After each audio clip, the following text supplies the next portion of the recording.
Hello everyone, this is your friend Uzumkai Universe 2.0 and we are back in new fanfic. What if Naruto died at age 10? And a legendary future Naruto took over his body. Part 2. Naruto watched the sun rise from the top of the Yondaime's head. Taking in such clean air and listening to the birds sing in the morning always invoked feelings of nostalgia in him. Contrary to what they say, the world for him had ended, and began, not on a stormy night, but on such a peaceful morning.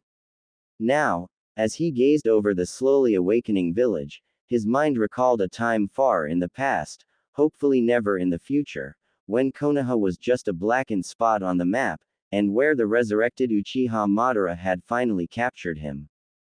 Naruto fought and struggled against the chakra bonds that held him in place. He screamed enraged as Madara finished extracting the Hachibi and dropped the rapidly cooling body of his friend, mentor and brother in arms. He turned his gaze away from the corpse, and the approaching Madara, to watch the remnants of the shinobi allied forces standing, helplessly, outside the barrier that Madara had set up. When they had first arrived, intending to rescue Killer Bee and Naruto, they had thrown everything they had at the barrier, only to watch in horror as the chakra fueling their rescue attempts was absorbed by the barrier, strengthening it further. Madara had just scoffed disdainfully and turned to begin the extraction. Now he stood before Naruto and started weaving the hand seals that would begin the tug of war between Naruto and the Gedo Mazo, where defeat was certain death. Smiling in anticipation of possessing the Kyuubi and finally remaking the Jubi, Madara completed the hand signs and began the procedure. The moment the questing hand of purple chakra touched Naruto, his body, his world, his very reality became pain. The scream that was wrenched from his throat was so soul-searing that it sapped the strength from Tsunade's bones, leaving her to slump in sorrow and anguish as she watched the last thing that still mattered to her get his soul shredded to sat a madman's thirst for power. Through the haze of pain, Naruto became aware of the chakra bindings failing under the force of the chakra being exerted. With his reconnection to his chakra, the very thing that was being ripped out of him, his pain increased tenfold, 100-fold, 1,000-fold even. He felt his very soul being pulled apart as the Gedo Mazo attempted to remove the Kyuubi, only to discover that the two beings were too tightly bound, one would go nowhere without the other. When the Yondaime had sealed the Kyuubi in Naruto, he had invoked the power of a being outside mortal comprehension. The act of sealing a half of the Kyuubi inside the belly of the Shinigami killed two birds with one stone. He was able to lock away a portion of the Kyuubi's power forever, but he was also able to bring the death god forth to attempt what no man had ever attempted before, to utilize a portion of a god's essence to shackle an immortal creature to a mortal child's soul. Indeed, people lauded the genius of the Yondaime while only being aware of less than half of what he had accomplished that night. Even when Jiraiya and the Sandaime had examined the seal on Naruto, they were unable to see beyond the admittedly complex surface design of the seal. Thus, they missed the part of the seal that held a portion of the Shinigami's power, which held the main containment seal together and bound the Kyuubi's soul more tightly to Naruto's own.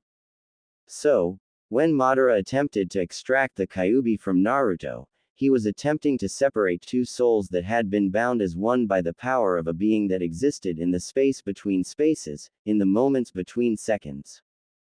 Madara, for all his vaunted power and legendary status, was as a child playing with forces beyond his limited human understanding. The chakra of the Gedo Mazo had latched onto the Kyuubi and begun to pull. Naruto's soul obviously resisted the extraction, much like one would resist another's attempt to pull off one's arm. Somehow, Naruto was able to finally fight through the world-devouring pain he was in and pull back against the force behind the extraction process. The knowledge that his life was not the only thing at stake gave him an inner strength that was beyond any he had ever possessed. Madara felt the resistance and panicked. The surrounding shinobi dared to hope as they watched Madara flare his chakra as though he were fighting against a steady force. And indeed, that was what he was doing, Noticing that the progress of the extraction process had slowed to a crawl, he joined his chakra to the statue hoping to boost it. Naruto gritted his teeth as he felt the strength behind the opposite pull increase tremendously. Because he had been fighting for so long, he was at less than half strength. Knowing that very soon his current strength would fail against the combined might of Madara and the other 8 Biju powering the Gedo Mazo, he attempted something that he had only theorized about all those years ago when he had learned to utilize natural energy. The main principle behind successfully molding natural energy was keeping a steady balance of natural, physical and spiritual energy in the core of the individual. This requirement of constant balance is what limited the amount of sage chakra that could be molded at any given time. The amount of physical and spiritual energy the individual possessed determined how much natural energy they could mold to keep the balance. For someone with obscene amounts of chakra, like Naruto, the amount of sage chakra he could mold at a time could boggle the mind. However, after a few years of using shadow clones to mold sage chakra and then transfer said chakra to him when he ran out, he set out to find a better method. His determination led to him learning how to mold sage chakra while in motion. It was however not the solution he had originally envisioned. Natural energy was the energy of the earth, the chakra of life itself, and as such, Naruto believed that it was as close to infinite as one could ever get. This notion arose from the fact that it was practically impossible to use up that much chakra before more was regenerated. With that in mind, he came up with a theory. If he could absorb enough natural energy to create a stable balance and then begin to absorb, in a steady amount, more natural energy while simultaneously utilizing the same amounts of natural energy from his core, he could take advantage of the infinite nature of natural energy. Essentially, he would be using up the natural energy in his core just as fast as he would be replenishing it, while keeping the mixture of 3 energies in perfect balance. He believed that natural energy, being neutral, could be controlled to do things normal chakra couldn't, such as resisting the attempted theft of one's soul. He had never tested his theory, but here, with his soul being torn asunder, it was as good a time as any. Hinduism. Fighting through the haze of pain he was in, Naruto began to draw on the natural energy around him, energy that had always been in a relatively surplus amount in Fire Country, owing to the numerous trees and animals littering the land. Madara roared in anger as he felt the pull on the Kyuubi reverse direction. Turning his attention to Naruto, he found a calm young man with a serene look on his face, where before there had been a body thrashing in the grasp of unfathomable pain. He was just about to force out even more of his chakra when he glanced up in momentary surprise, causing his concentration to flicker for an instant before he recovered his focus. Tsunade had been watching from her position slumped on the floor, watching as her combination son and little brother in all but blood got his very soul torn apart. She stirred from the tempest of anguish and loss that had ensnared her when she noticed the change in the mood around her. A glance revealed what the matter was as she noticed the peace and calm on Naruto's face. When the pulling motion of the chakra hand originating from the Gedo Mazo slowed to a stop, she rose to her feet. When the pull actually began to reverse, she took a step forward, hope and wonder beginning to shine on her face. When she noticed Madara about to act in retaliation for whatever Naruto was doing, she made up her mind. Knowing that she was about to gamble, and quite probably lose, she sprang forward with her clenched fist blazing with chakra. With the roar of an enraged mother bear she punched the barrier, producing a deep sound much like striking a gong. As the barrier's chakra absorption ability kicked in and attempted to absorb the chakra in her punch, she released the chakra in one burst just as she normally did for her super punches. When the shinobi forces had first attempted to break the barrier, she noticed that the absorption of chakra happened at a gradual pace. What she had done was try to force feed it more than it could handle in such a short time. The barrier flickered. Madara glanced up in surprise. The chakra feedback from her stunt blasted Tsunade away, with fatal wounds. Madara's concentration faltered for a heartbeat. It was enough. Naruto gave an almighty pull. The Gedo Mazo lost. Nothing was ever the same. The moment Naruto felt Madara hesitate, he pulled with everything he had, and like an elastic band, the portion of his soul in the grasp of the Gedo Mazo snapped back inside his body, but his soul was not the only thing that came back. He had neglected the fact that the Gedo Mazo had a firm hold on his soul, so when he dragged the Kyuubi back in, the chakra of the Gedo Mazo, and the 8 Biju with it, came along for the ride. Naruto had just unknowingly done what Madara had intended to do to himself. Everyone watched in dawning horror as the last of the Gedo Mazo's chakra disappeared into Naruto. All was still, as though the entire world had just taken in a deep breath. Then the stillness was shattered as Naruto threw his head back and howled. As the chakra of the 9 Biju and the Gedo Mazo merged inside his core, the balance of natural energy and body chakra was thrown out of whack, and so, Naruto subconsciously compensated and began to take in more natural energy. He absorbed increasingly larger amounts of natural energy until he had enough to match the raging chakra in his core. The problem with this was that when the chakra in his core combined, it resulted in chakra equivalent to a primordial being, the Jubi. Often called the 10-tailed god, the Jubi was credited with creating the world and all life in it. So, when Naruto tried to balance out that chakra with natural energy, he had to absorb everything the world could give, essentially absorbing the equivalent of 2 godly beings. It was too much power for a single human soul to contain, and as Naruto's very existence threatened to burn out, the Shinigami got involved. The chakra present inside Naruto was trying to negate his existence, trying to cast his very soul into oblivion. Yet, that very soul had been touched by the essence of death, a being for whom oblivion does not exist. Contradictions could not be allowed in reality, and so Naruto had to be removed from existence without his existence being compromised. Only one solution presented itself, and thus Naruto became more than human, more than merely mortal, he became the eternal sage. The actual process of transcending his mortal limits happened both in an instant and for an eternity. Since the laws of the reality Naruto existed in demanded that a mortal soul be unable to exist with so much power contained in it, the essence of the Shinigami dragged Naruto somewhere where such laws held no sway, into the space between spaces, and the moment between seconds, into the place where the death god ruled. There, Naruto experienced eternity as the powers he had absorbed integrated themselves inside him, bonding to his very essence. Under the onslaught of so much raw power, all that he was, all that he had ever been was erased. Uzumaki Naruto died, for the eternal sage to live. After the sage had acclimated to the influx of power and the shared experiences contained in the essences of the Biju, he departed from the place of his rebirth, and as though taking a step, he was suddenly standing at the spot where he had previously laid. All this had happened in the time it took to blink. In an instant everything had changed.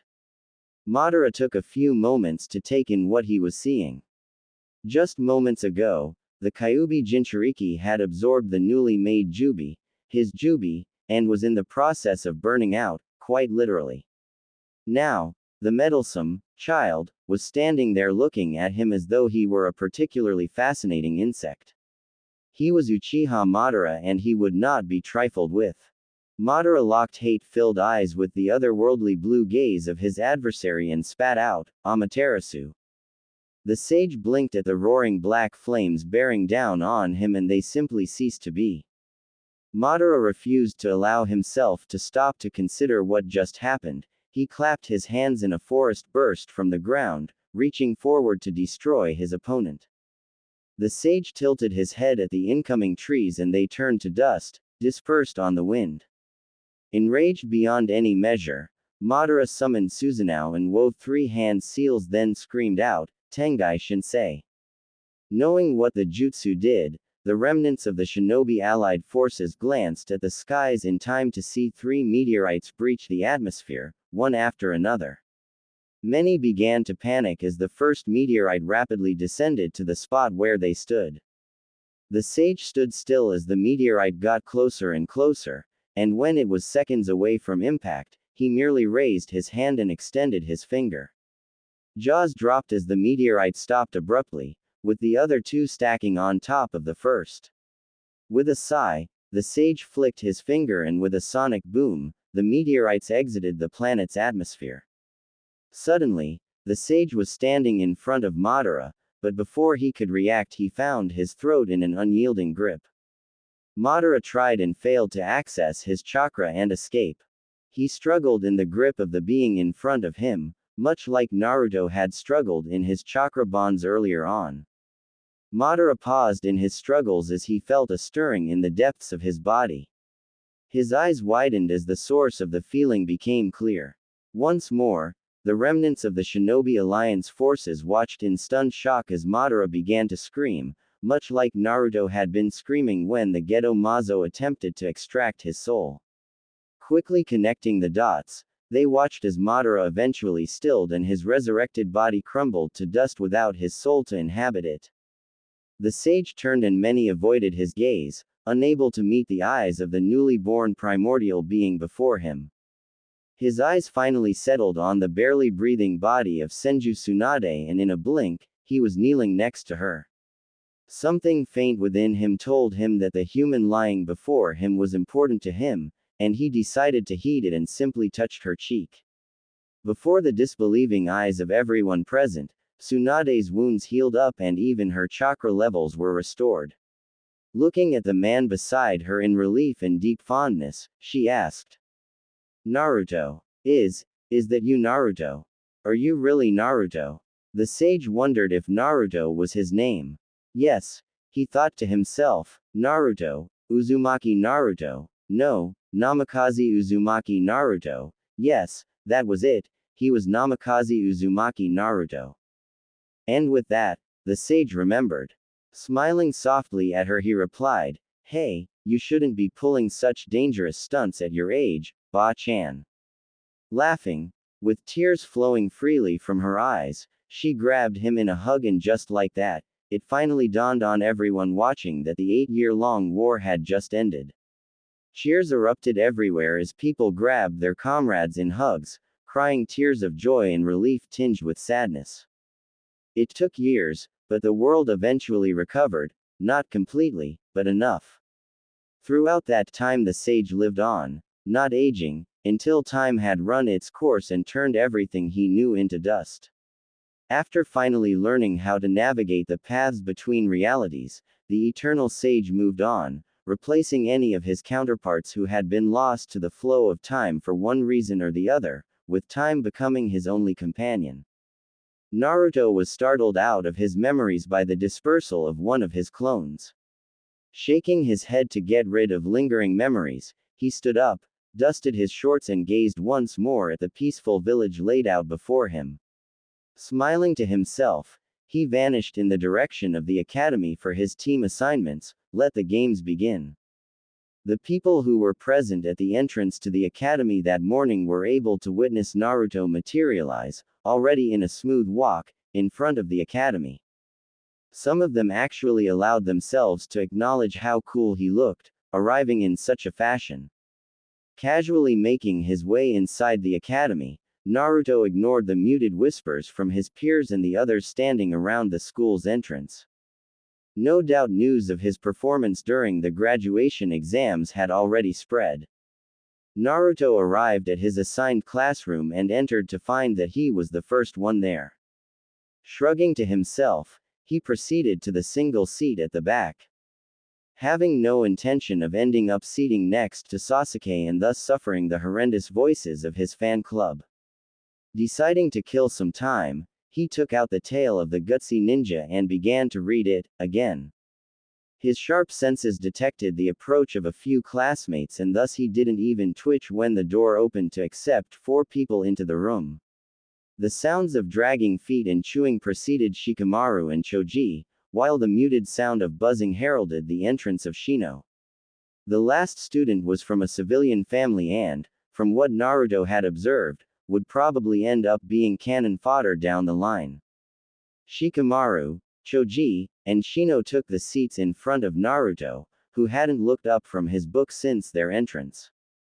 Shikamaru threw a quick and considering glance at Naruto, then just shook his head and mumbled, "Troublesome." Shino, on the other hand, actually turned and addressed Naruto. "Congratulations on your success in the graduation exams, Uzumaki-san." Naruto finally looked up at that and giving an eye smile to Shino, he replied. "Thank you, Aburame-san. As I recall, you also did quite well, so congratulations to you too, and please feel free to call me Naruto." "Thank you, and the same to you too." Both of them returned to their previous positions, Naruto reading his book and Shino seating calmly. By this time Shikamaru had already dozed off, while Choji just continued munching on his chips. Over the next few minutes, the class slowly filled up with the successful academy graduates. When Sasuke entered, he cast a briefly assessing gaze at Naruto before taking his seat in the middle of the room. Naruto's sensitive hearing easily picked up the approaching footsteps of two students, and judging by their voices, he correctly deduced their identities. A few seconds later, Haruno Sakura and Yamanaka Ino burst into the room, obviously having just finished sprinting to the academy, then began their customary arguments and competition for the seat next to the Uchiha. Iruka came in before they could settle their argument and cowed them into submission. Naruto glanced up as Iruka came in and smiled as he noticed the absence of Mizuki. The fool was most probably enjoying the hospitality of the T&I department at the moment. He returned to his book, only peripherally aware of the various team assignments being read out by Iruka. Seeing as he wasn't the dead last this time around, he absently wondered whose team he would be. "And Uzumaki Naruto. Your Junin sensei is Hitaki Kakashi." Well then, that answered that. He wondered what convinced the old man to place him on the same team as the top two students in his year, until he remembered that as far as the Hokage was concerned, Naruto had attempted suicide a few years ago.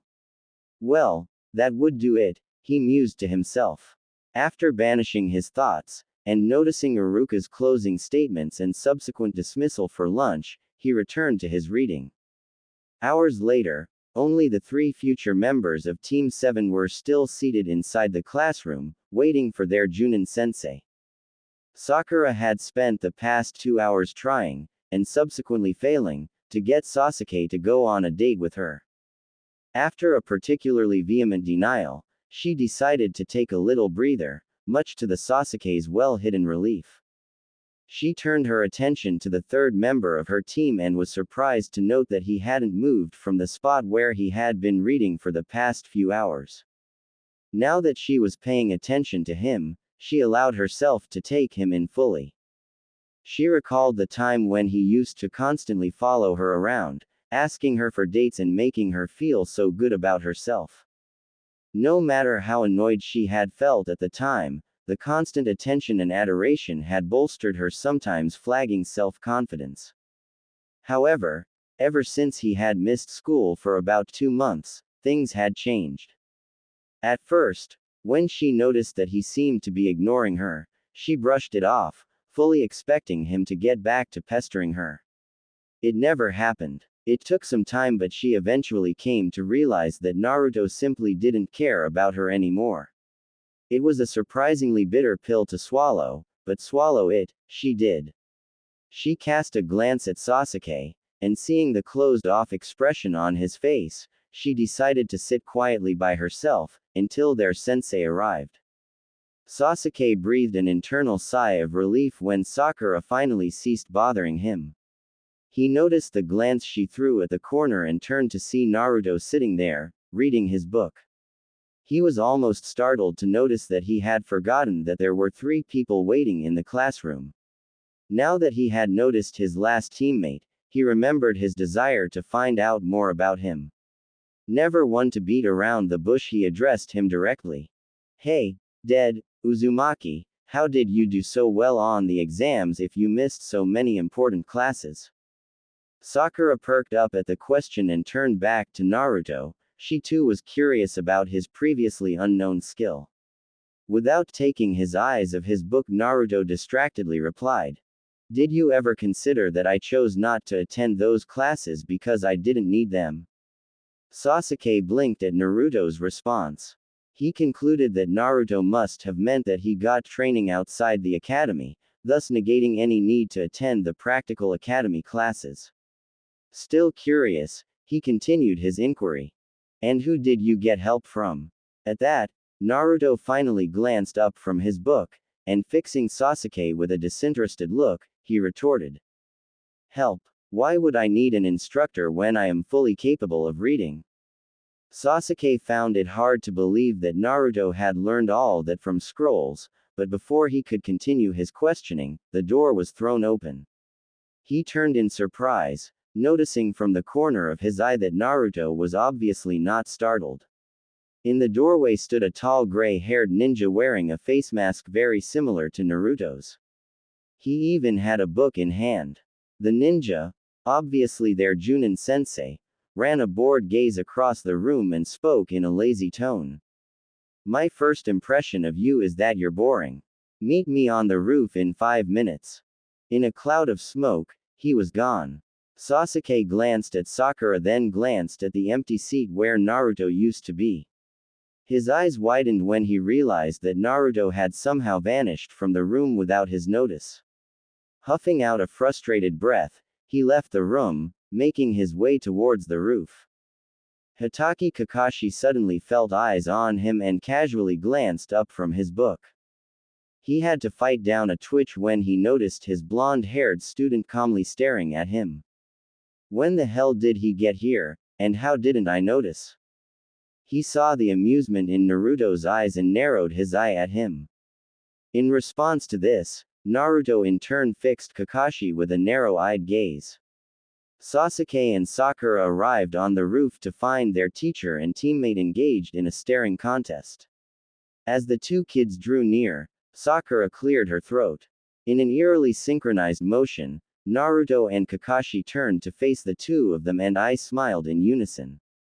Fighting off creepy shudders, they took a seat on either side of Naruto and all three turned to face Kakashi. Deciding to get the ball rolling, Kakashi began. Well then, why don't we get started with introductions? I'll go first. My name is Hitaki Kakashi. My likes are not your concern, nor are my dislikes. My hobbies and dreams, well, you're much too young to know those, Kakashi concluded with another eye smile. Motioning towards Sakura, he indicated for her to go next. She started. My name is Haruno Sakura. My likes are, glances at Sasuke with giggles and stifled squealing. My hobbies are, rinse and repeat, I dislike Ino Pig, and my dream for the future is to, glance, cue ear-piercing squeal. Sasuke and Kakashi shook their heads to clear the residual ringing, only to notice Naruto removing earplugs from his ears with laughter in his eyes. Almost sulking at the betrayal, Kakashi indicated that Sasuke was next. Sasuke began in a solemn tone. Uchiha Sasuke, I don't have many likes nor dislikes, and my hobby is training to get stronger. My dream for the future, no, my ambition is to revive my clan and kill a certain man. At the end of his speech, Sakura was gazing adoringly at him while Kakashi was giving him a thoughtful look that expertly hid the frown he wanted to show. Naruto was reading his book. After getting over his surprise at just how indifferent his blonde-haired student could be, he motioned for Naruto to go next. As Naruto prepared to begin, he was completely aware of the blatant interest on Sakura's face, as well as the hidden interest on Kakashi's and Sasuke's faces. You may call me Uzumaki Naruto. I like the colors red and black. I dislike the color purple. My hobby is music, particularly playing the violin. Kakashi perked up at that surprising tidbit, as did Sasuke and Sakura. Naruto paid no attention to their reactions, however. He instead fixed all three with a suddenly fierce and determined gaze that caused all of them to subconsciously straighten and pay attention. My dream for the future, no, the reality of my future, I will become the greatest shinobi this world has ever known. The rooftop was silent for a few moments after Naruto's declaration, which sounded like a foretelling. Kakashi finally broke the silence after observing his sensei's son for a few moments and decided to wrap things up. Very well then, meet me on Training Ground 7 tomorrow at 6 a.m. for a survival test that will determine whether or not you become my genin or return to the academy for remedial training. Oh, and I suggest you don't eat any breakfast, you'll only throw it up. See you. In a cloud of smoke, he was gone before any of them could respond to his statement. Sasuke narrowed his eyes, determined to pass whatever test came his way the next day. He glanced to his side, only to discover that Naruto had once again vanished without him knowing. Gritting his teeth, he immediately shot down Sakura's offer of a date and departed for some training and preparation. Sakura, completely crushed by Sasuke's rejection and feeling anxious for her test tomorrow, also left the rooftop. The sound of incoming footsteps forced Sakura out of her daytime fantasy of being Sasuke's wife. Looking up, she was just in time witness the figure of her blonde-haired teammate enter the clearing a whole 3 hours after they were told to arrive. She inhaled, preparing to lambaste her tardy team member when she was cut off by a casual statement from her intended target. So his 3-hour lateness is a regular thing, good to know. Stunned, and feeling especially foolish for arriving so early, she quieted down and turned away from him, thus missing the amusement shining in his azure eyes. Sasuke merely grunted, refusing to acknowledge that he should have thought of the same thing. Naruto simply walked across the clearing to a tree on the other side, sat down, took out his book and began to read. He was fully aware of the contemplative looks being thrown his way by the other 2 members of his future team. Completely ignoring said looks, he prevented any amusement from showing on his face when he heard the near-silent huff of frustration from Sasuke. Just as Sasuke was about to resume his interrogation from the day before, their late sensei showed up in a puff of smoke. Kakashi merely smiled as Sakura screeched her indignation to the high heavens, causing Sasuke to twitch. When her voice had ceased echoing, he calmly took out his earplugs and tossed a thumbs up at Naruto, who was failing to muffle his chuckles. Before Sakura could react to that insult, Kakashi's countenance became serious, prompting the 3 before him to pay attention. He raised 2 silver bells in one hand and began his instructions. The objective of this survival test is to acquire at least one of the bells you see in my hand. You will have until noon to accomplish this task. Anyone who fails to get a bell will be tied to one of the stumps in the clearing and will be denied lunch. Furthermore, the one who didn't get a bell will fail this test and will subsequently be sent back to the academy for another year. Now, begin. Quote. His instructions left no room for argument and his prospective students vanished into hiding in the surrounding vegetation. Kakashi spared a second to evaluate their stealth. Sasuke is well hidden, certainly undetectable to anyone Chunin and below. Sakura, on the other hand, isn't too bad, but nothing like a top kunoichi should be. And Naruto is still standing in front of me. Giving his final student a vaguely perplexed look, he said, "You are an odd one, shouldn't you be hiding like those 2? Naruto merely glanced at him then returned to his book. Blinking in muted surprise, Kakashi decided that the kid had the right idea and promptly produced his own literature to begin perusing. He crouched in position, oddly more comfortable that way, and continued reading. His sharp hearing picked up approaching footsteps and he subtly went on alert, preparing for any surprise his enigma of a student could have. Instead of attacking, however, Naruto merely walked past him and stopped, and then he too crouched and rested himself lightly against his teacher, and continued reading.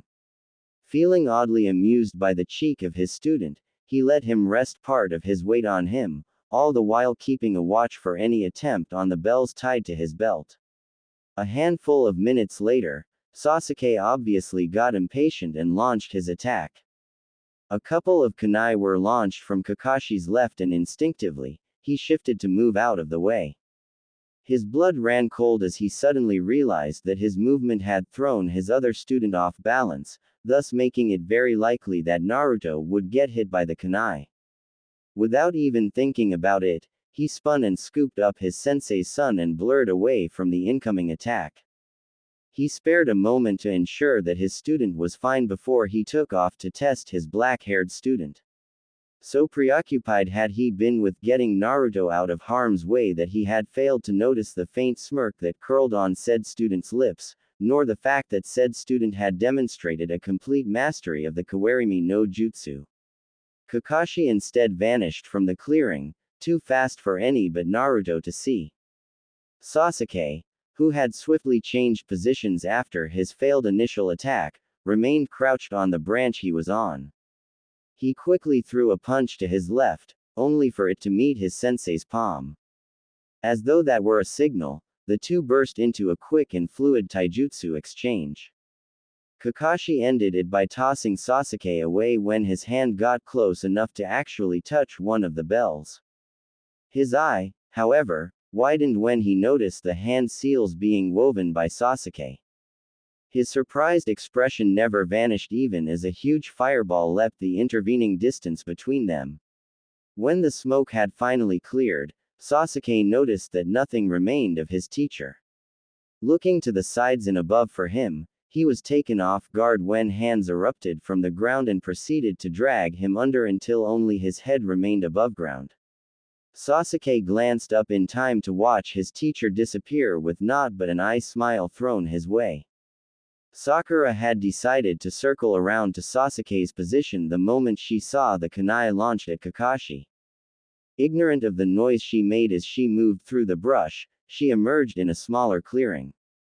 Looking around to orient herself, she suddenly dove into some bushes, praying that her teacher hadn't noticed her. She peeked out of hiding and sighed in relief when she noticed him still leaning against a tree. Kakashi meanwhile hid a smile at his pink-haired student's adorable naivety.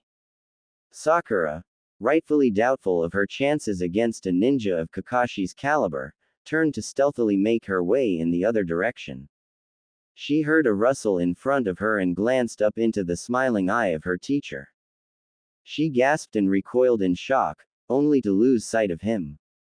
Looking around frantically, she turned at the sound of a voice coming from the right.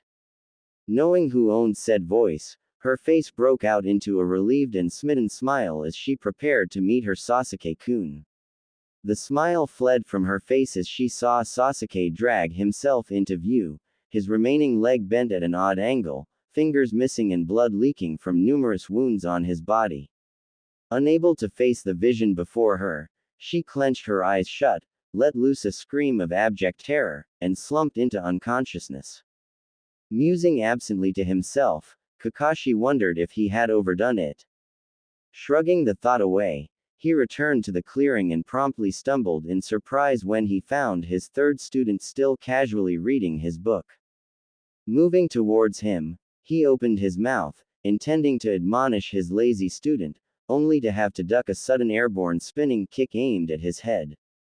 Before his eye had finished widening, he promptly switched places with a log in time to avoid getting hit by a ball of lightning fired by a clone originally behind him. Finally getting a moment to orient himself, his head snapped up at the sound of a page being turned to find Naruto still in place reading his book. He furrowed his brows at that and nonchalantly tossed a kunai at his student's head. Naruto simply caught it by its ring and returned it at twice the speed, forcing Kakashi to shift out of the way of the approaching kunai. Hidden in the shadow of that kunai was another one with an explosive tag attached to it, which Kakashi only saw at the last moment. Once the resulting explosion had settled, he stepped out of the place he had switched to and closely regarded Naruto, still sitting there and reading. Well, you're better than I expected. I might actually have to start taking you seriously. Naruto let loose a chuckle and stood up facing his teacher.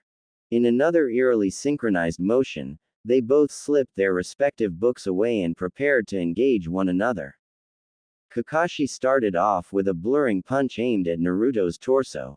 Slapping the attack aside, Naruto retaliated with a lightning-coated jab to Kakashi's face, smoothly shifting it into an elbow jab and then a rising knee as Kakashi deflected each subsequent attack.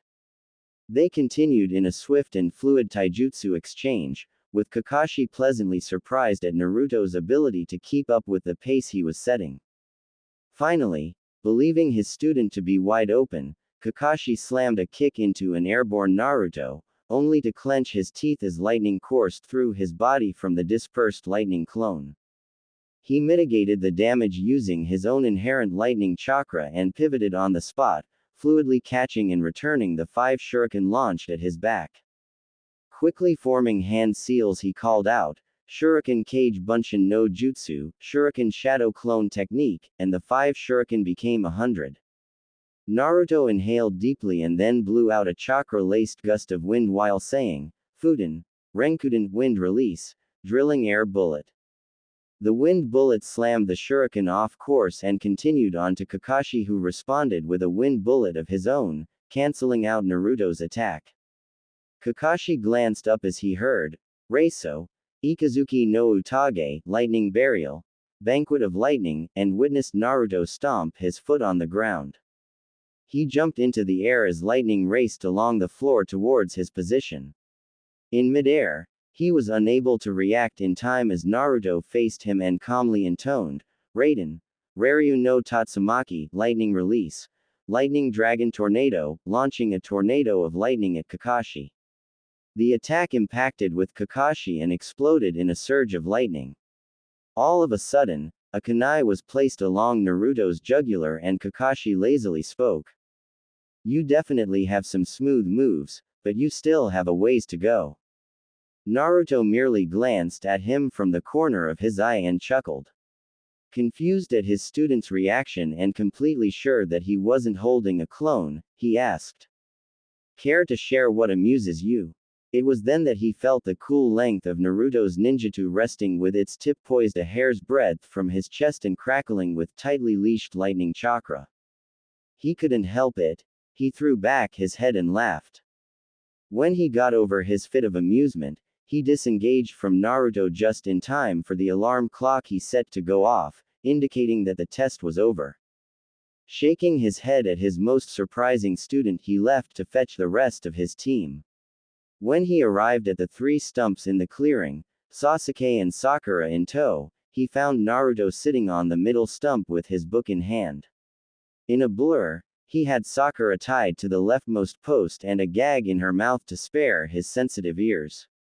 He turned to take in his students and pronounced, Well, you all F. The sound of bells tinkling cut him off and he slowly turned to Naruto, who was still reading, but in whose second hand was held the 2 silver bells. Suppressing the shock that threatened to show on his face, he asked, Ho, and at what point during our little dance did you steal those? Naruto raised an eyebrow at that and said, During the dance? Never. I actually just stole them from you when you were tying Sakura up there. Seeing the confusion on their faces, hidden in Kakashi's case, he continued. At the beginning, when you were being my knight in shining armor, I filled the bells with chakra, the first step to initiating a successful kawarimi, and then just now switched them with the chakra-laced air next to me. Silence met his explanation and he looked around to find Sasuke and Sakura looking stunned. Kakashi, with a detectable note of approval in his voice, said, Very well done, Naruto, very well done indeed. Now, seeing as you have 2 bells, which of the others will you give one to? Naruto gave off an amused huff and with a flick of his wrist, Sakura was free of the ropes binding her, and before either she or Sasuke could react to that, he flicked 1 bell at each of them, which they caught reflexively. Turning to Kakashi, Naruto said, Your instructions were to obtain a bell, not necessarily maintain possession of it once we did. So, since I have obtained a bell, and so have Sasuke and Sakura, I guess we all pass. Kakashi, seeing the dawning hope on Sakura's face, merely chuckled and replied, Nice try, Naruto, but I remember saying that you had until noon. Naruto, still looking calm and unruffled, spoke. That's true, and I'm sure if you look at the clock, you will find that someone had changed the alarm to go off about 20 minutes earlier. Blinking in shock, the others looked at the clock and noticed that Naruto was indeed correct, noon was in 6 minutes. Giving Naruto a contemplative look tinged with exasperated fondness, Kakashi finally said, "Okay then, I could pass you on that technicality, and I will, only if one of you can tell me the main purpose behind this test." Looking a little perplexed at that statement, Sakura offered up an answer. You wanted to gauge our level, sensei." The look on Sasuke's face said that he agreed with Sakura, and so he frowned when Kakashi shook his head. Catching the look on Sasuke's face, he passed him over, correctly deducing that Sasuke had the same thing to say as Sakura, and turned to Naruto for his input. Naruto once again got that look in his eyes that made those listening to him lean forward in complete attention. In a solemn tone that cut through the sudden stillness, he gave his own answer. "You are a Junin-level ninja, Hatake Kakashi, reputably the strongest current Konoha shinobi excepting the Hokage. There is no way that a bunch of fresh academy graduates would stand a chance against you. You wanted to gauge our ability to function as a unit, as a team, as one. You wanted to make us learn that we are rarely, if ever, stronger individually than we are together. After all, those who abandon their mission are trash, but those who abandon their comrades are worse than trash." Once more there was silence after one of Naruto's declarations. This time, however, it was a thoughtful one, filled with burgeoning feelings of camaraderie and team spirit. After getting over his surprise, Kakashi stared at Naruto and realized that he had never seen such a stunning resemblance between Naruto and his sensei as he did in that moment. Sitting there with the wind in his sun-kissed golden hair and his eyes, such a focused and clear blue, Naruto cut a striking figure indeed. Smiling contentedly to himself, Kakashi finally broke the silence. "Yes, that is entirely correct. Those who abandon their mission are trash, but those who abandon their comrades are worse than trash. That is the tenet I live by, and the tenet I hope you will all come to live by in the future. Congratulations, you all pass. Meet me on the bridge tomorrow morning for our first official day as Team 7. Kakashi watched his team's interactions from his perch in the tree. His presence was so muted that only Anbu-level ninja and above could have possibly detected him. Still knowing that, he found himself unsurprised when Naruto flicked a brief and almost unnoticeable glance in his direction. Noticing that he had a few minutes before he had to make his entrance, he allowed himself to muse on the 2 months that had passed since the formation of Team 7. He was simultaneously both amazed and stumped by the dynamic which existed between his 3 students. He was amazed because he had never seen, never even heard, of such an efficient team. Their mission's rating, so far, averaged a staggering 98%. What stumped him, however, was that regardless of how successful their mission history, there was nothing even remotely resembling teamwork between them. Kakashi knew that Sasuke felt threatened by Naruto's heretofore unseen proficiency. It took 1 sparring session and 2 minutes for Kakashi to accept what the Bell test had hinted at: Naruto was heads and shoulders above his peers. Hell, the kid was heads above some chunin in the village. Sasuke repeatedly got frustrated any time he had a spar with Naruto. No matter what moves he pulled out, whatever clever tricks he thought he had up his sleeve, Naruto remained unruffled and undefeated. Compounding the issue was the fact that Naruto clearly had no interest in becoming Sasuke's rival. The only time that he ever agreed to spar with him was during team spars, when Kakashi would ask him to. The sheer disinterest set Sasuke's teeth on edge, forcing him to give his all in every encounter they had, all for naught.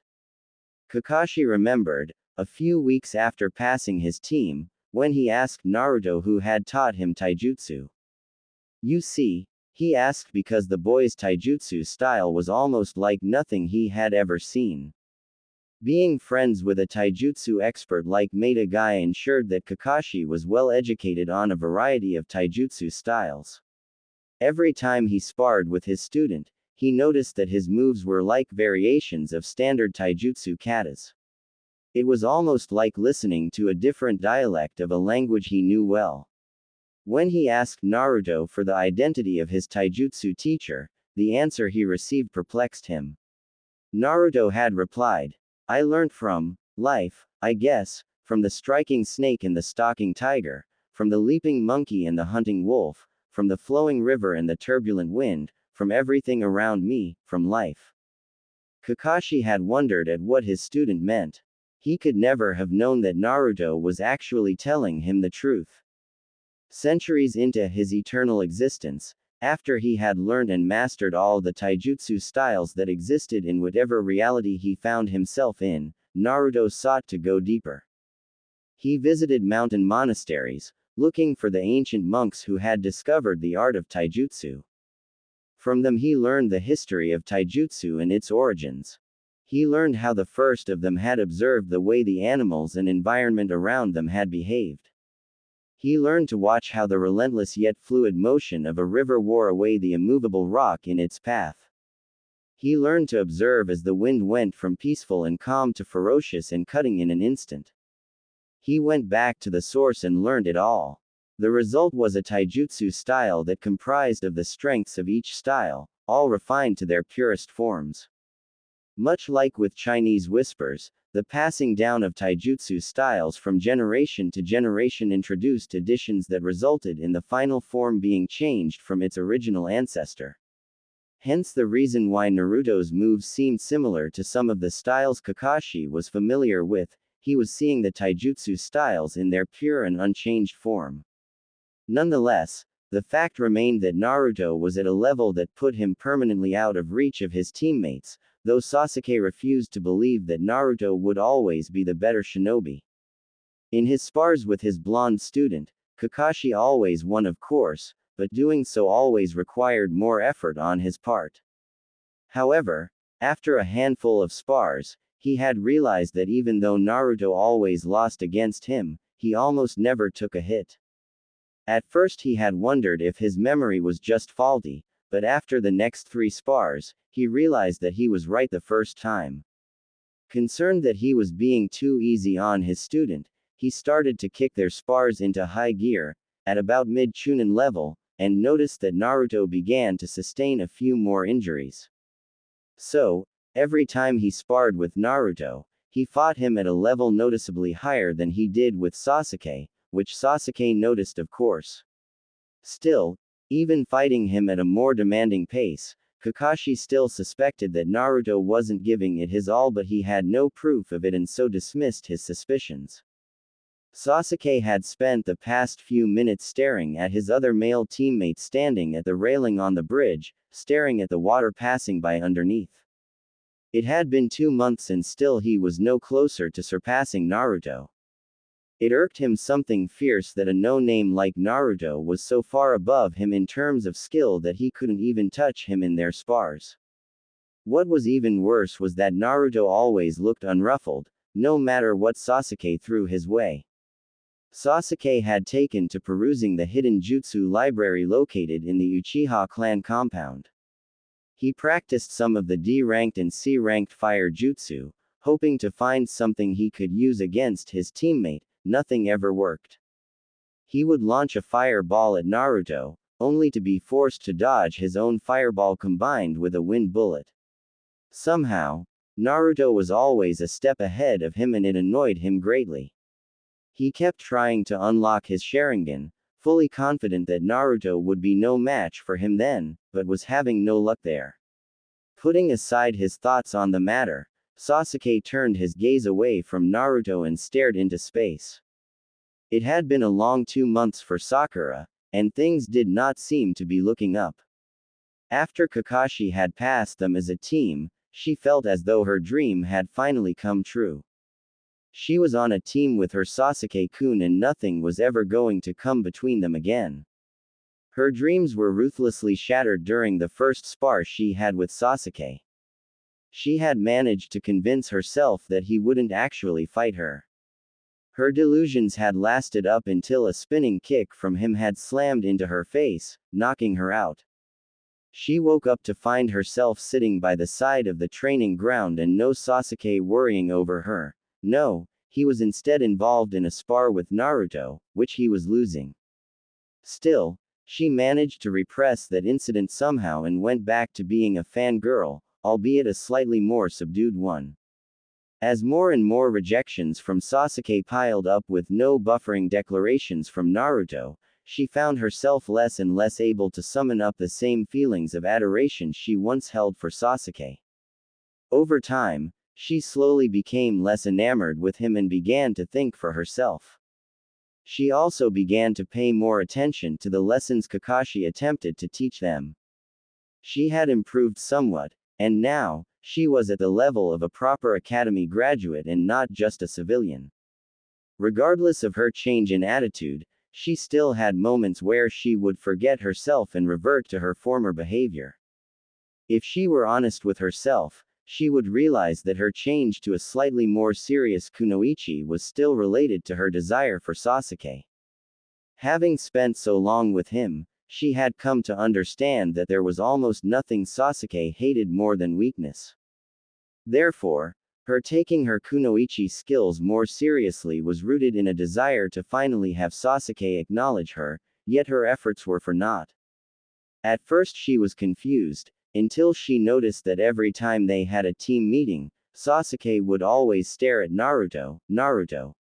She could tell that it was Naruto's apparent skill which surprised and annoyed Sasuke. Still, she couldn't see past her jealousy and slowly, bitterness began to fester in her heart. She threw a slightly malicious look at Naruto, who was still staring at the river which flowed underneath the bridge.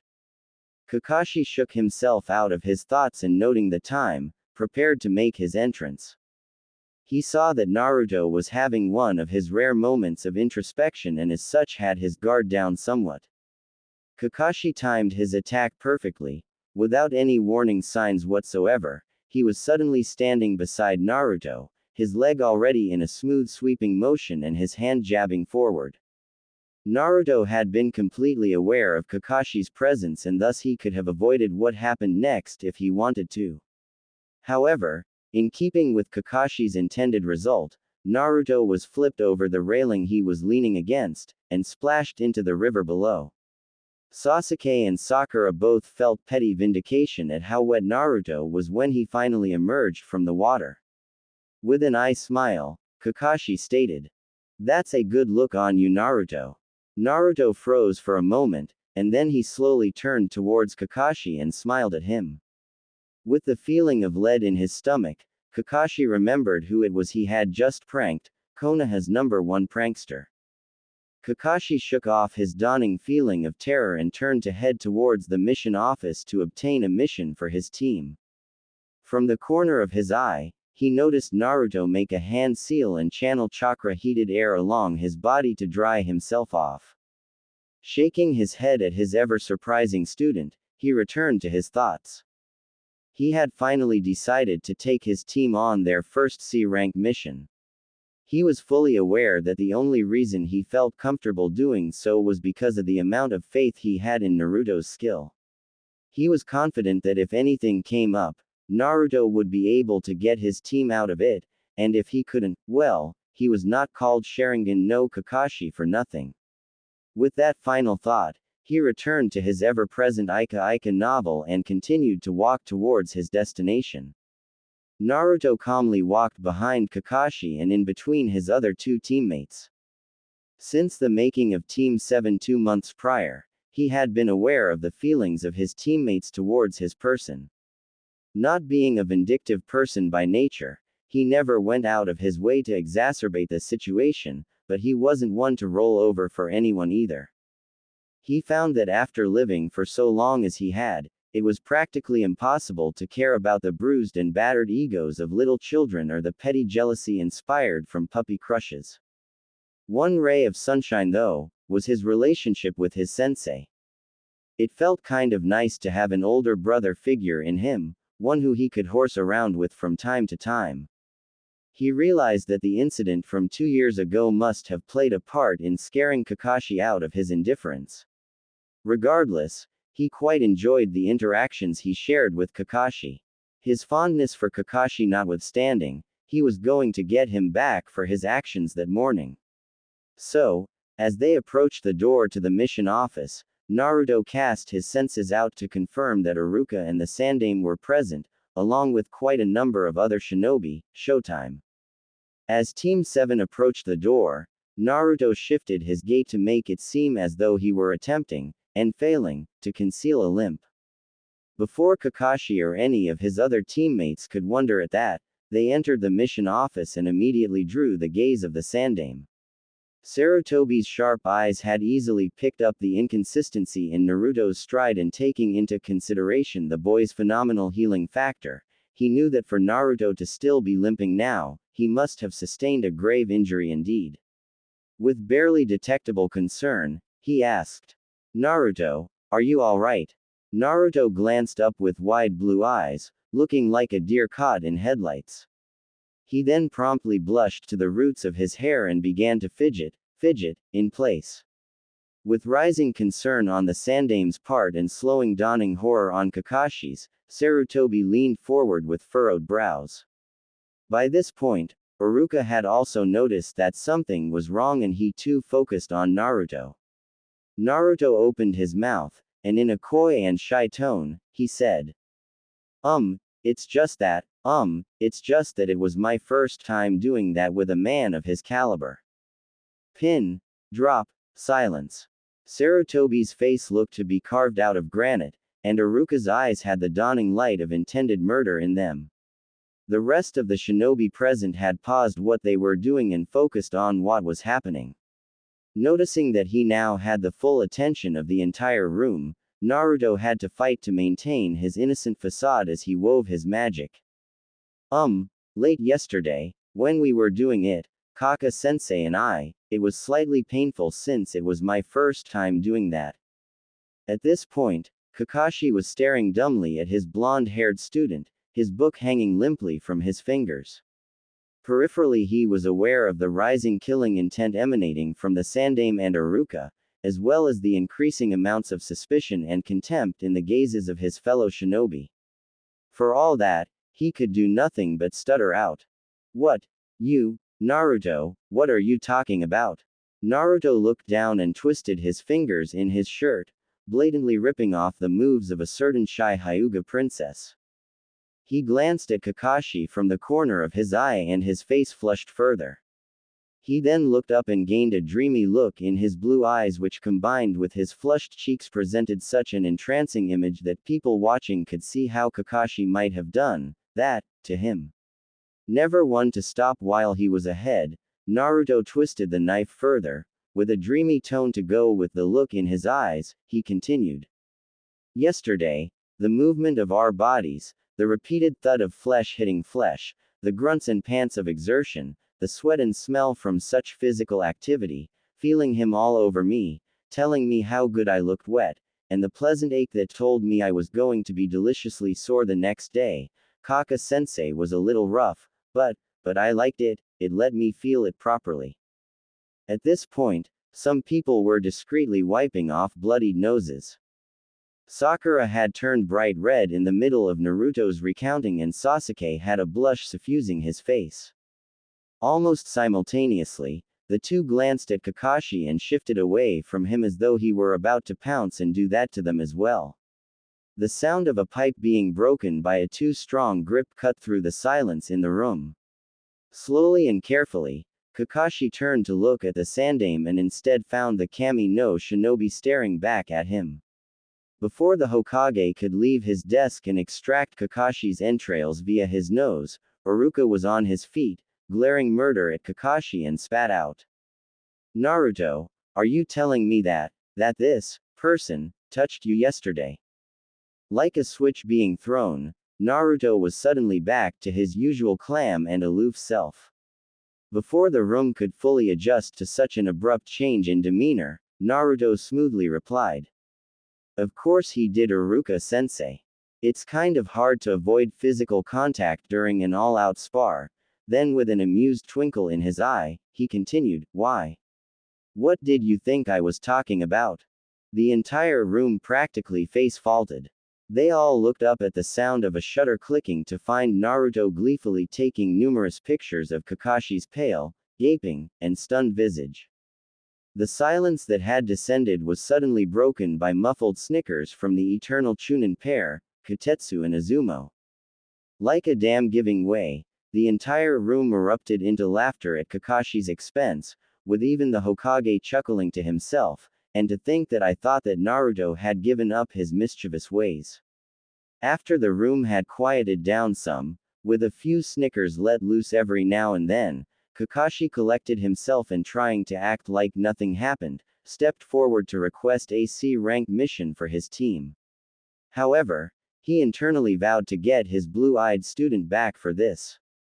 The 4 members of Team 7 walked alongside the caravan at various points, Kakashi in the far back, Sakura and Sasuke along the middle, and Naruto in front. They were currently on their 3rd C-rank mission to safely escort one of Konoha's more successful merchants to the Land of Fire's capital city. Their client, Hayato Ikairu, had received some threatening letters from an anonymous source. As such, the Hokage had offered the service of one of his best genin teams, Team 7 led by legendary ninja, Sharingan no Kakashi. Kakashi had informed his students that unlike their first 2 C-rank missions, simple deliveries that went smoothly, this mission they were on had a high possibility of bandit action. He was not worried though, not from misplaced arrogance, but from complete confidence he had in the skills of the members of his team. The past 3 months since his team was formed has seen significant improvements in 2 of his students. He had refined Sasuke's taijutsu and added a few fire jutsu to his arsenal. For Sakura he had procured a few medical jutsu scrolls and some genjutsu scrolls as well, while working on improving her abysmal physical attributes like strength and stamina. As for his last student, well, he provided something of a sparring partner to help keep Naruto in tip-top shape. He had long since come to accept that his 3rd student was significantly more skilled than any other in his generation, and that he would never know just how powerful. He had also taught his students the tree walking exercise, although he got the distinct impression that Naruto was just humoring him. He had also made an effort to discover his students' chakra affinities and found that Sasuke had a major affinity for fire, and a minor one for lightning.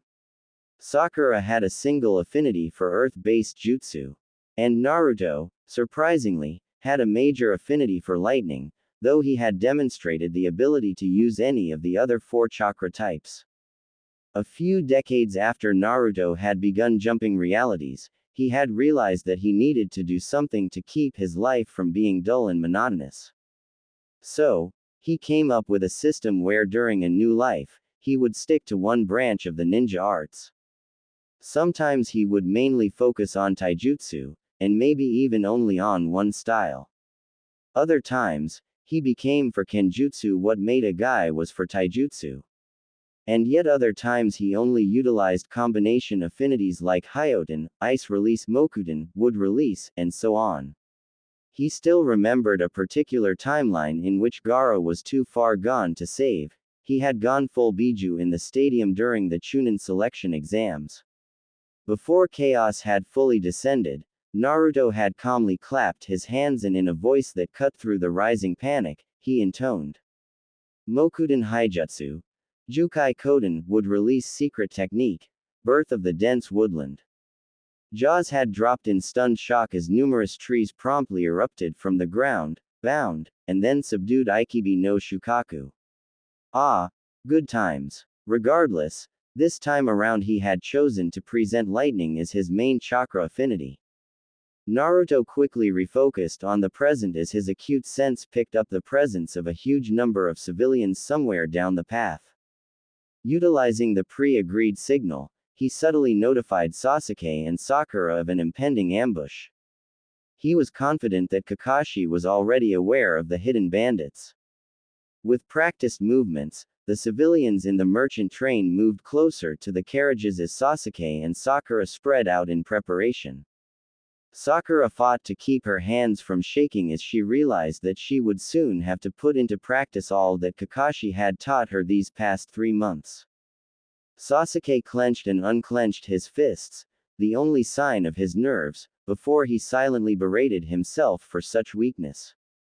He reminded himself that he was at a level where common bandits were merely nuisances.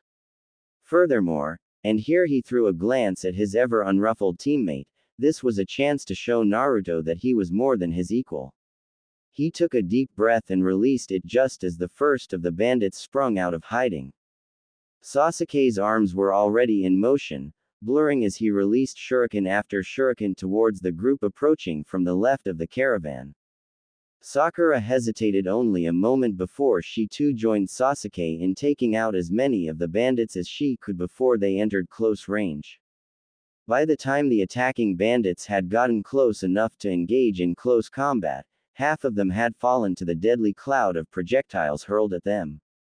Sakura was not even aware that tears were flowing from her eyes as her relatively weak taijutsu was more than enough to take down bandit after bandit. Sasuke's eyes were grim and focused as he cut through the group of bandits around him. He didn't even flinch as his kunai penetrated through the skull of an attacking bandit. The night of his family's massacre had long since desensitized him to such bloodshed. Naruto and Kakashi had ignored the approaching bandits, continuing to read their respective books. The bandits, seeing their disinterest, became incensed and surged on more vigorously. The moment they entered into close range with Kakashi, it was all over. Kakashi's figure flickered in place, and one by one, like puppets with their strings cut, the attacking bandits began to fall with their throats slit. Naruto, on the other hand, did not react until the bandit in front of the charging horde was practically breathing on him. The lead bandit screamed out, "Die!" and brought his raised sword down on Naruto. Sasuke and Sakura whirled around at the sound of the maddened shout in time to witness the descending blade bite into Naruto's shoulder, stopping at his chest. Before a ferocious grin could form on the bandit's face, Naruto's calm voice carried on the wind, originating from the top of the leading carriage, Kai. The Naruto who had just gotten cut exploded with a crackling surge of supercharged lightning. The bandit in contact with him was flash-fried to ash instantly, while powerful bolts of lightning leapt from surrounding bandit to surrounding bandit, short-circuiting their brains and stopping their hearts. After a several seconds-long light show, all was finally still. The disturbed dust cleared to reveal the charred and smoking corpses of about 10 bandits. The civilians, Sasuke and Sakura all stared at the scene of destruction, until they were distracted by the sound of a page being turned. They all looked to the top of the first carriage to find Naruto still reading his damnable book, as though he had not just wiped out a group of bandits in one move. A few minutes after the ambush, after Sakura had finished throwing up, though her shakes still persisted, the caravan resumed its journey, with the ninjas in their original positions. Kakashi had interrogated one of the surviving bandits to find out if there were any more attackers lying in wait. He learned that one of Hayato's rivals had contracted an infamous bandit group to rob and kill him. The first ambush had been carried out by a third of the bandit army, the rest laid in wait further down. They even had 1 or 2 genin dropouts among them. Kakashi had deemed his team sufficient enough to proceed. Nearly an hour later, Naruto and Kakashi picked up on the presence of the remaining bandits. Noticing that the main force was concentrated in one place further down the road, Kakashi decided that they would take the fight to them. Signaling his students to gather around, Kakashi laid out a plan of attack. Sakura would provide long-range support using kunai and shuriken, while Naruto and Sasuke would engage the bandits in close combat. Kakashi had chosen to observe his students, and would only step in if needed. Getting a nod from his students, he motioned for them to move out. Sakura received a scroll from Naruto and, realizing that it was a storage scroll, opened it to find a ready supply of kunai. She blinked in surprise at the gesture and only then realized that she had used up her supply of projectiles in the previous. She quickly cut that thought off before she could be sick again. She took a deep breath and got into position up in a tree that afforded her full view of the gathered bandits.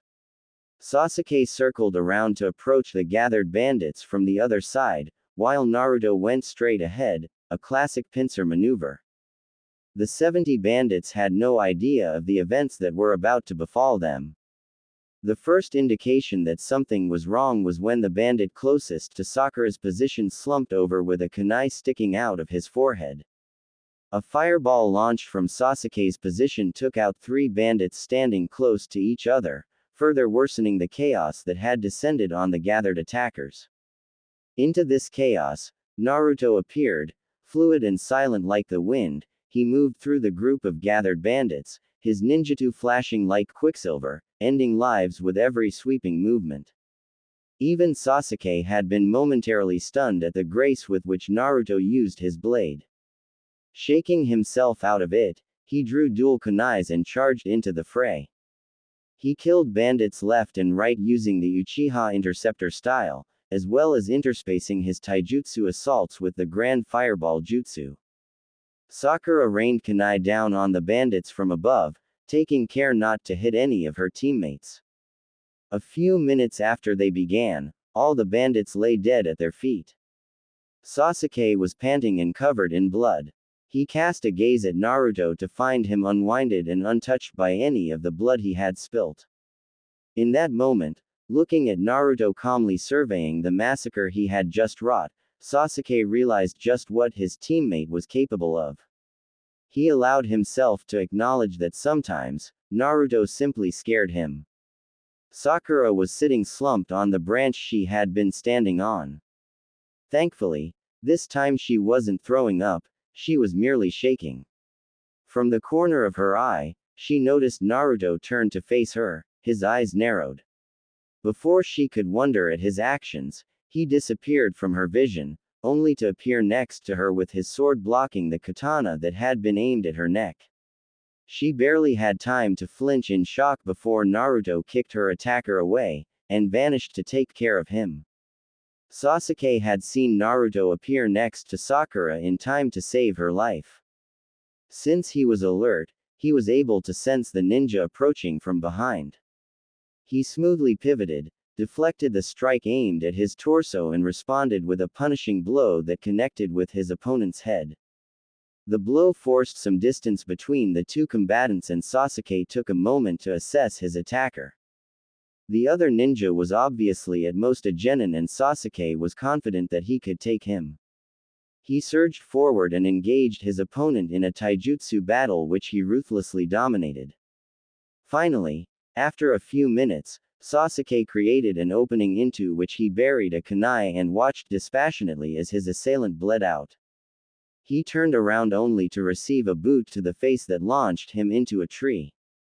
With his head ringing and his lungs struggling to breathe, he forced his eyes open to meet the malicious gaze of another ninja, this one obviously above genin level. He forced himself to his feet, preparing to engage this new enemy, knowing that he was quite possibly too drained to emerge victorious. The attacking ninja wove hand seals and allowed a bloodthirsty grin to appear on his face as he pronounced, Doden, Doryuden Earth Release, Earth Dragon Bullet. Sasuke watched grimly as a dragon head made of earth emerged from the ground and aimed at him. His muscles coiled, preparing to launch him to the side, when both combatants were interrupted by another voice intoning, Raiden, Raikyu Lightning Release, Lightning Ball.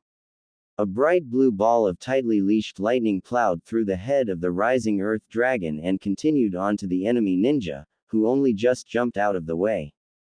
Naruto landed in front of Sasuke, facing their mutual enemy. Sasuke, who was too tired to put up a fuss about being rescued, allowed his body to slide down the tree he was leaning against. A clone seemed to step out of Naruto's back, and it moved forward to tend to his wounds using a first aid kit Naruto handed it. Without taking his eyes off his opponent, Naruto spoke with his ever calm tone. You are the last enemy left alive. Surrender and I will spare you. Both Sasuke and the ninja were taken aback at the finality in Naruto's statement.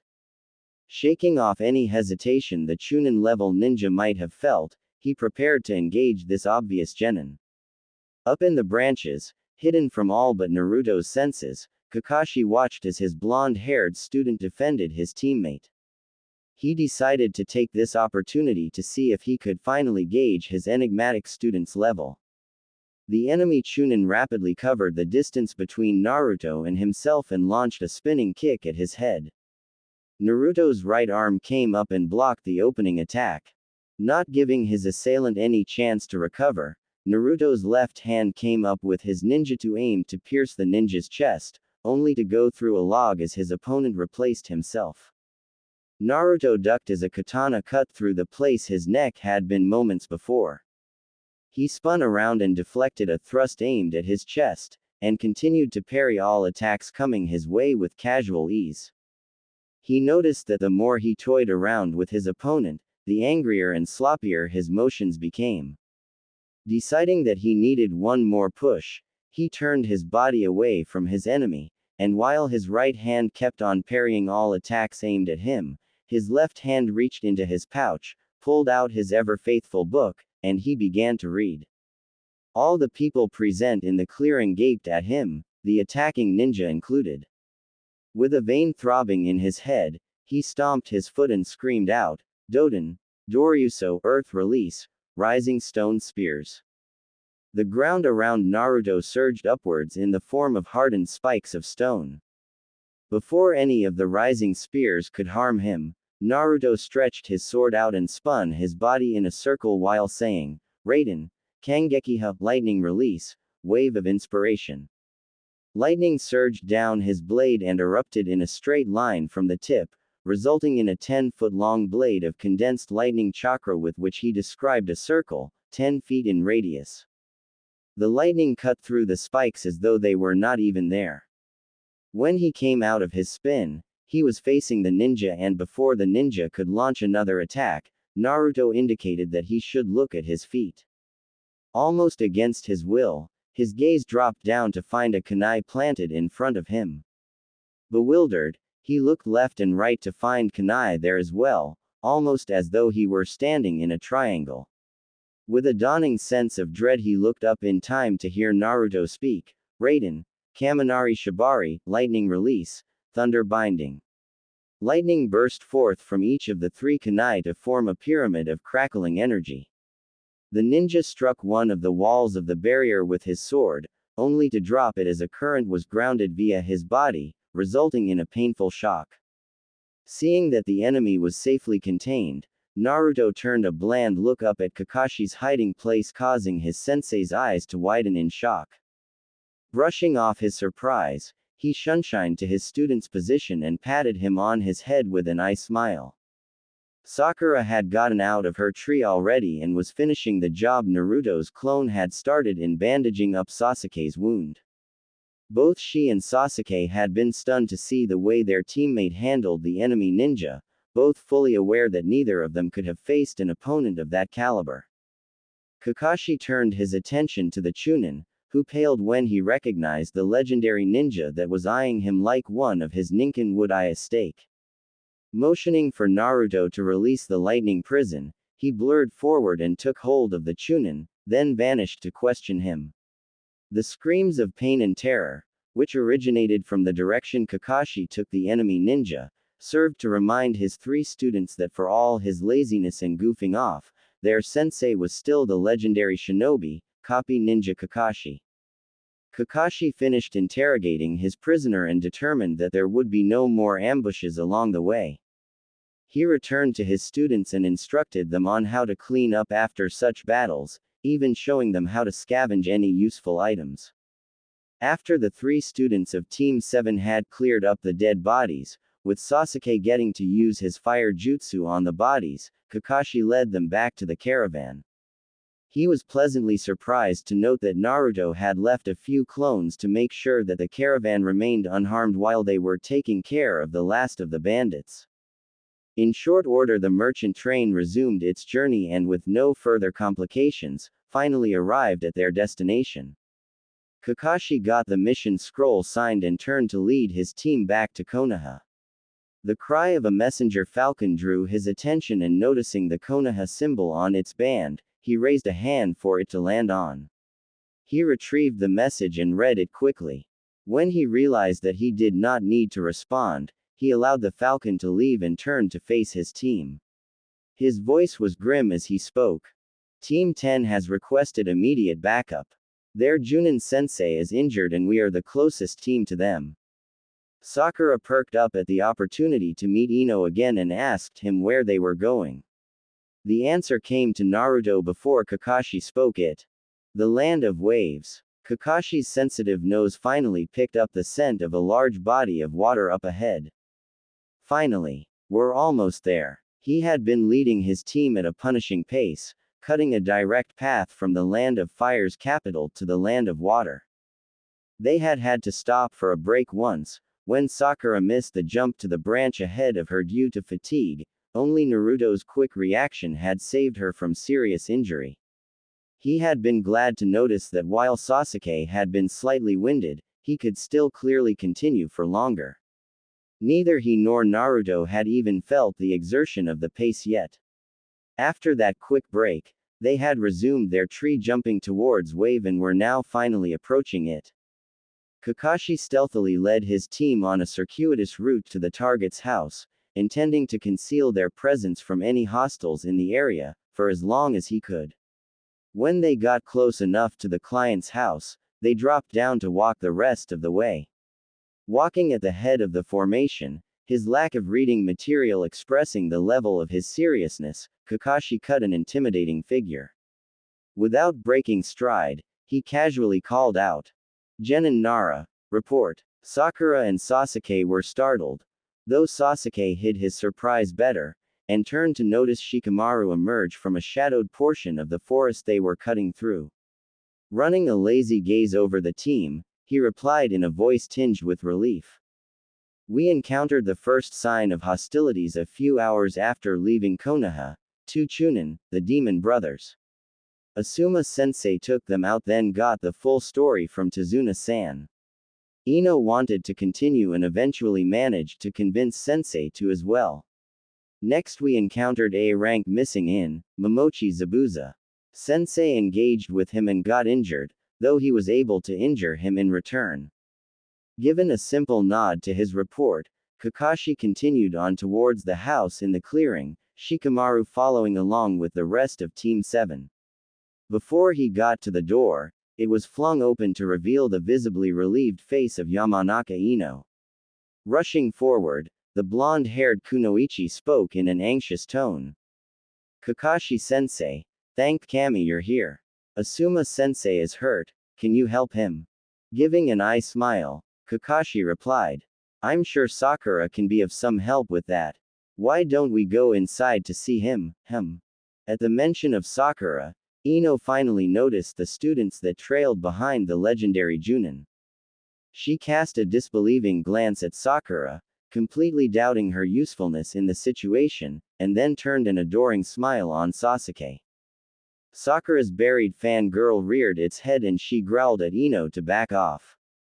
Before the girls could start going at it, Naruto cut in between them, successfully distracting them from their petty arguments and reminding them of the seriousness of the situation. Sasuke didn't bother with them and simply followed the male members of his team into the house. With a shake of his head, Shikamaru followed after the 2 girls who had scrambled to follow Sasuke inside. The members of Team 7 entered a guest room, after greeting Tazuna's daughter, Tsunami, to find Choji keeping watch over his sensei. Asuma's labored breathing was the only sound in the room, and even from the door, Kakashi could make out the bandages and dried blood on his torso. Motioning for Sakura to attend to his downed comrade, he stepped inside the room. Sakura nervously stepped forward and initiated the Shaozen no Jutsu, mystical palm technique, and began to assess Asuma's condition. The gathered members of Team 10 felt rising hope as they watched Sakura work on their sensei. Their hopes were somewhat dashed though when Sakura ended the jutsu and spoke, with an embarrassed blush on her face. I'm sorry, sensei. There's not much that I know how to do yet. I was able to diagnose him to find that he had damaged ribs and has lost some blood. I was also able to heal some of the internal damage, but I can't do anything for his fever. Kakashi nodded to show her that it was fine, and that any little thing helps. Before Ino could let her anxiety get the best of her and cause her to deride Sakura, Naruto stepped past them, the green glow of the Shaozen no Jutsu illuminating Asuma's pale features. He placed his right hand on his chest and the left on his forehead. In a clinical tone, Naruto began to list the damages. He has 3 cracked ribs and 2 broken ones. He has lost a lot of blood and has internal bruising on some of his major organs. The major external injury is the cut running down his chest, and he has a high fever. Before the stunned and disbelieving gaze of the gathered ninjas, Asuma's breathing became less labored and some of his color returned to his face. They watched in amazement as the visible bruises seemed to age from angry purple to the yellow of almost mended skin. Even the massive cut running along his torso was healed somewhat.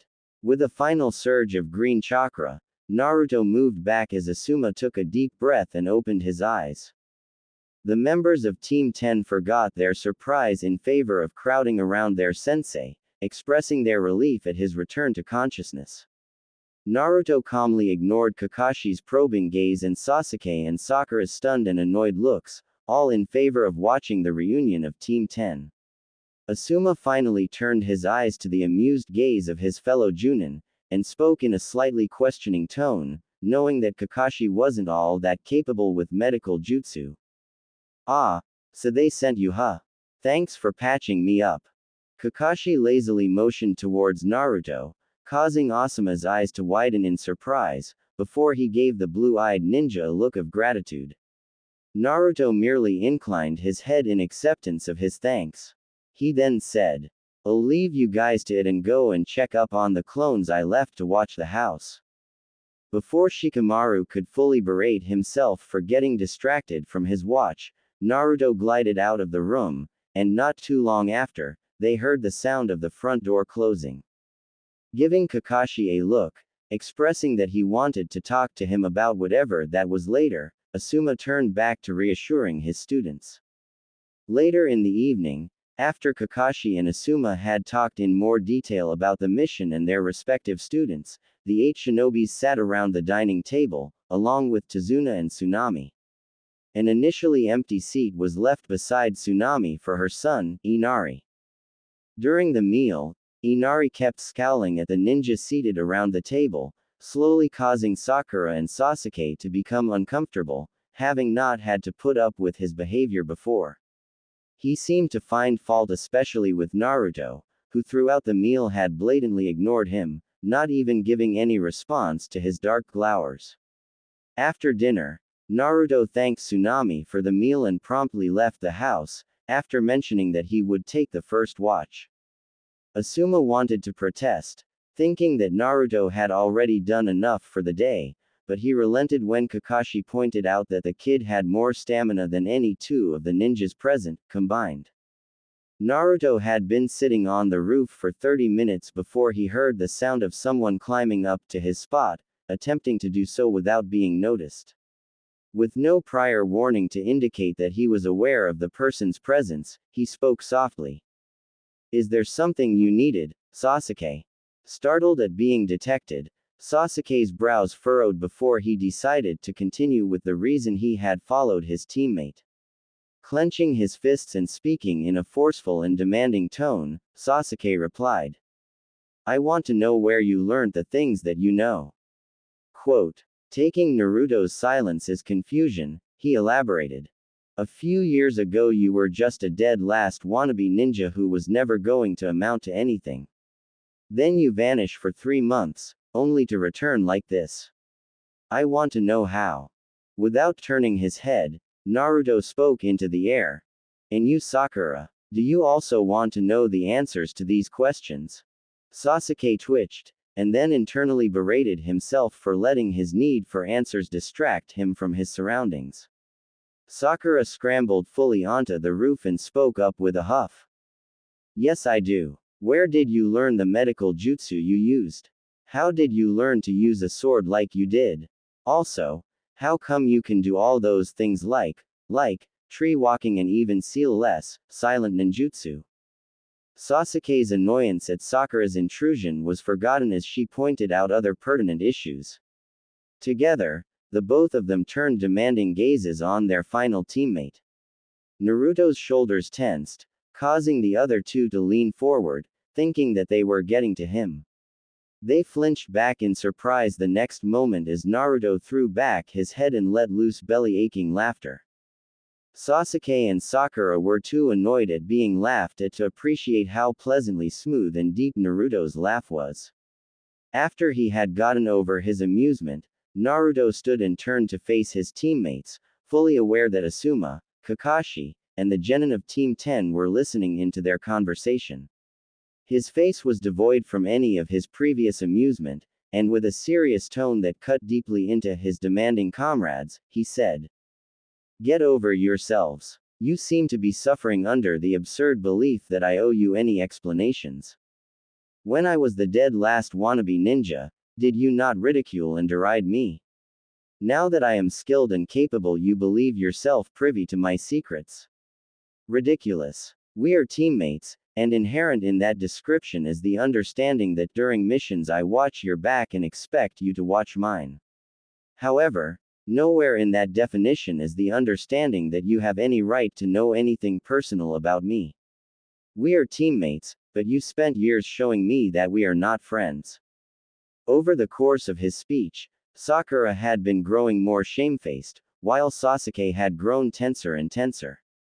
Neither of them had anything to say to the stark truth that Naruto had just hurled into their faces, and so they turned to leave. Concealed in the shadows, Asuma and Kakashi shared grim looks, while in the house, Shikamaru, Choji, and Ino shared confused glances. The next morning, Tsunami's cry of surprise had most of the present ninja hurry downstairs to find out what was wrong. They stopped at the entrance to the dining room when they noticed the breakfast spread that was laid out on the table. While it was true that most of it was made of fish, it still smelled and looked appetizing. Tsunami's surprised look revealed that she was not the one responsible for the wonderful meal. Naruto, appearing from the kitchen, carrying what looked like tea, answered the question of who prepared the meal. Tsunami turned to him to protest, but he interrupted her with a shake of his head and an eye smile. Smiling fondly at the kind young man, she sat in the seat he pulled out for her. The others got over their surprise and took their seats at the table. Choji was the first to try some of the food. The others watched as his eyes widened in obvious surprise, before he began to pile on more food, which was the signal for everyone else to tuck in. Naruto graciously accepted the compliments that came from their hosts and the members of Team 10. He also mentioned to Tsunami that the rest of the fish he caught was placed in the freezer. Thanking him again for his help, she began to clear away the dishes, turning down the kids' offers to help her. Kakashi gathered the 6 young ninjas around him and began to explain the situation in Wave and how they would go about completing their mission. "I discussed with Asuma, and we came to the conclusion that the hunter ninja who interrupted your encounter with Zabuza is an accomplice of his. Taking into consideration the damage Asuma was able to inflict on him, I give him 4 more days before he is recovered enough to launch another attack. So, here is what we'll do. Choji, Ino and Shikamaru will guard Tazuna today, while Sakura will stick with Tsunami during the day. Sasuke and Naruto, I want you two to gather more information about the situation in Wave. We will meet again after dinner to share our findings. Any questions?" Seeing that none of them had any questions, he motioned them to move out. The students of Team 10 followed Tazuna to the bridge, while Sakura left to join Tsunami in the kitchen. Sasuke threw a glance at Naruto, then left to complete his mission. Naruto stood up to leave as well, but he was stopped by Kakashi's voice. Naruto. Naruto glanced at him at that pause. Sighing, he turned fully to face his teacher and said, Kakashi-sensei, if this is about what happened yesterday night, don't worry. No matter what my feelings about them are, they are still my teammates, I will not become worse than trash. Taken aback at Naruto's statement, Kakashi smiled with pride at his student and simply nodded. As Naruto prepared to leap into the trees surrounding the house, his acute hearing picked up Asuma's words. He's a good kid, Kakashi. Yes, he is. And then in a tone filled with amusement, Asuma inquired. Kakashi-sensei. Naruto didn't bother with trying to muffle his laughter at Kakashi's drawled reply. You say something, Asuma. Sasuke gazed intently at the rowdy men who had just left the bar. He had identified them as possible employees of Geto and had been tailing them for the past few hours as they moved from bar to bar, occasionally stopping to harass a passing villager. He hoped that they would finally be returning to whatever stronghold Geto had set up. He stalked them stealthily as they moved towards a huge building, from which he could hear the sounds numerous men talking. He jumped to a tree closer to the building and looked into one of the higher windows there. He spied a gathering of about 60 men, bandits, judging by their weapons and dressing. He looked around, casting out his senses as well, but he couldn't detect any shinobis among them. Taking another moment to memorize all that he could about the gathered army, he left to return to Tazuna's house for dinner. As he was jumping to another rooftop on the way, he noticed a flicker of gold in the corner of his vision. Stopping on the next rooftop, he turned to see that it was his teammate's gold hair that drew his attention. Looking closer, he noticed that Naruto was surrounded by a group of kids, ranging from about 4 to 10 years old. He seemed to be playing with them. Bewildered, he took some time to confirm that his initial suspicion was indeed correct. Now he was incredulous, assuming that his teammate had wasted time with the children instead of completing his mission. He turned back to look at the scene, only to lock gazes with the searing blue eyes of his fellow team member. He was startled for an instant, before he scowled and turned away. Still, he noticed how the kids were obviously reluctant to let Naruto leave, before he created a clone to the amazement of the children. Leaving the clone to stay with the kids, Naruto jumped to the building Sasuke was on, and with a glance at him, took off towards Tazuna's house.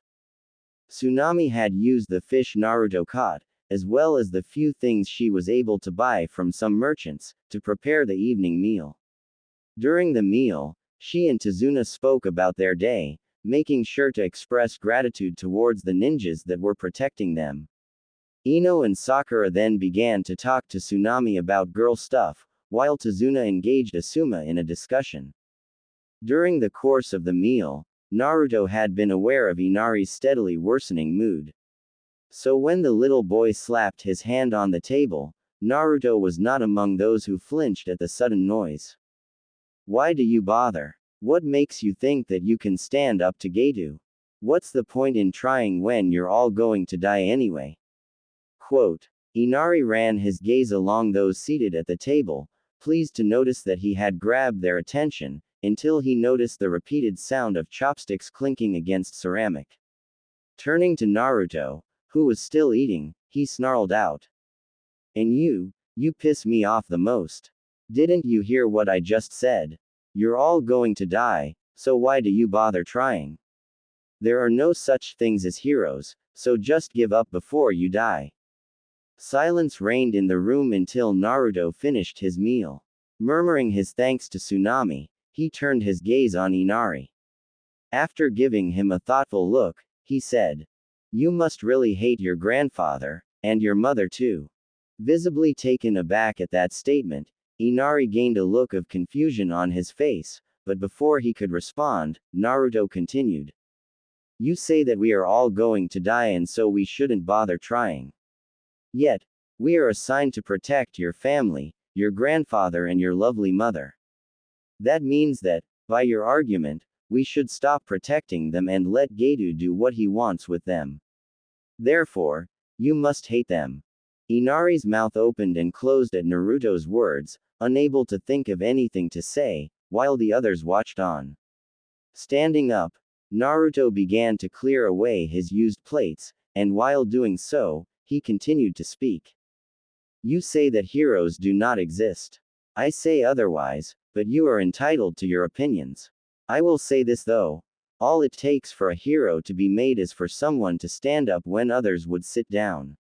It's for one person to raise their head when others would keep their heads down. It's for someone to speak out when others would remain silent. It's for someone to say enough, when others would just roll over and take it. At the end of the day, evil can only exist when good people do nothing. Quote. On that final note, Naruto left to place his dishes in the sink, leaving the room in silence with Inari slumped and considering the words Naruto just spoke. The 8 ninjas from Konoha were gathered around the table in the dining room, all leaning over a map of Wave Village, as they each gave their assessments of the situation. The students of Team 10 reported that nothing was amiss during the time they spent with Tazuna at the bridge, except for some of the man's workers deciding to quit out of fear of Gato. Sakura spoke about the poor living conditions she witnessed when she followed Tsunami. When it got to Sasuke's turn, he leaned forward and reported about the men he tailed, while marking out their location on the map. He mentioned what he noticed about the state of their weapons and any signs of sword training. He made sure to detail their numbers and anything else he might have heard them talk about. When he was done, he threw a slightly condescending smirk at Naruto, assuming that his teammate had wasted the entire day playing with the children and as such, had nothing to report. Naruto began to speak in an even tone, all the while placing markers on the map to denote the locations of the places he was speaking about. Gato has a total of 250 mercenaries in his employ. Most of them spend a majority of their time in these 3 bars, located here, here, and here. He has 4 buildings set up for their housing at these locations. There are 4 lead bandits, each in charge of 60 men, who seem to have had some samurai training. These 4 bandits also have reasonably good equipment, armor and swords. The bandits patrol the village from time to time, usually harassing the villagers. As for Gato himself, he is located in the huge building at the center of that little island. He always has 6 bandits with him, and from what I saw, those 6 are the best trained of all the bandits he has. I was also able to locate the hideout of Momochi Zabuza and his ninja accomplice, called Haku. As Naruto had begun speaking, eyebrows had been steadily rising at the detailed and comprehensive report.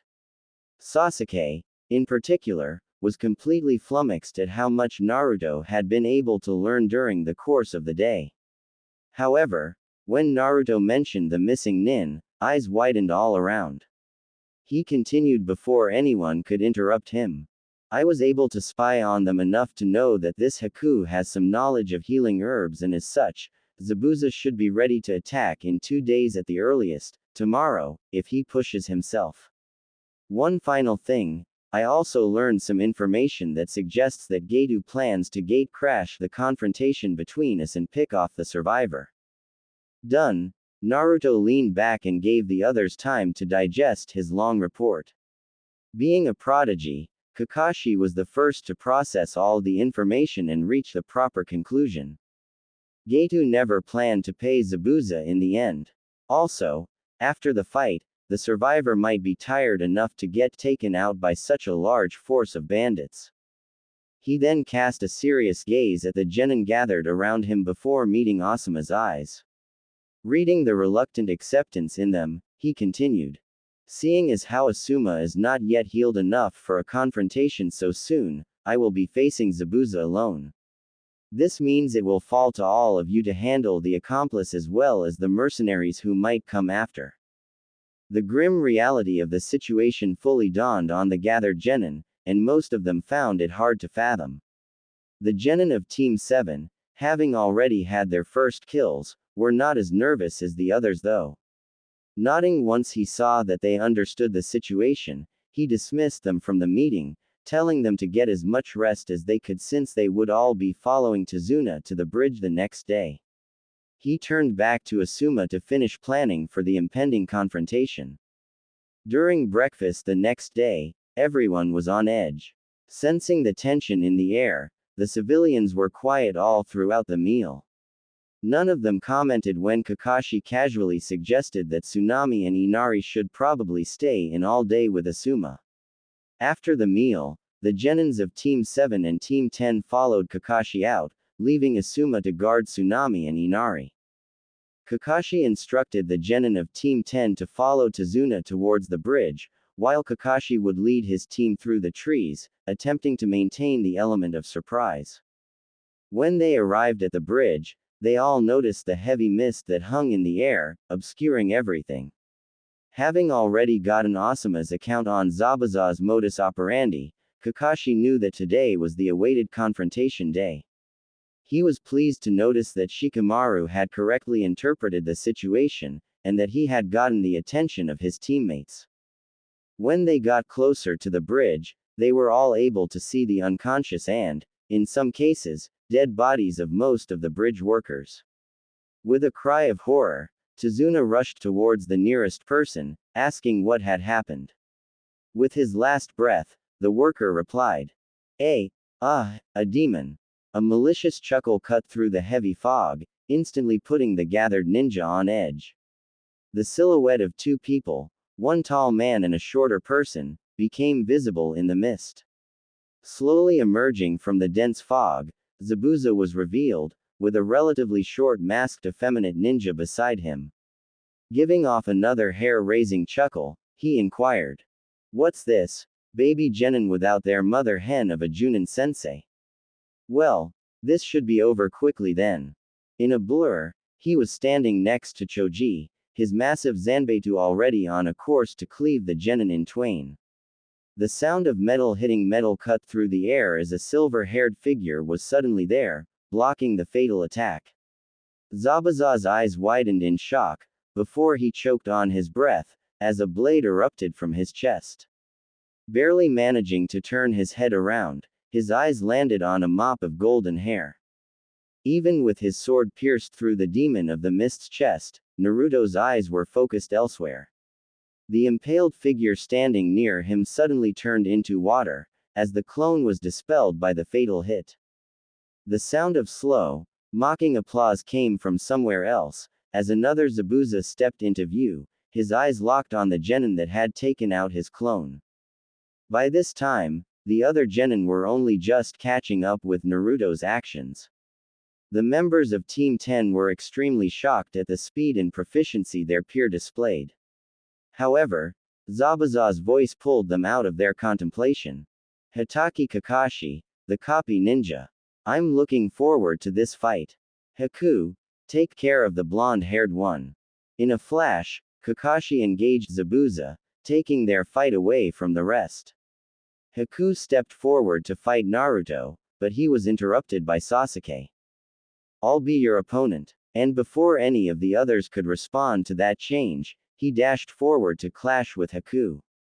Naruto merely turned to the rest and told them to get into formation around Tazuna. He turned back to face the mist, keeping an eye on the respective fights going on at that time.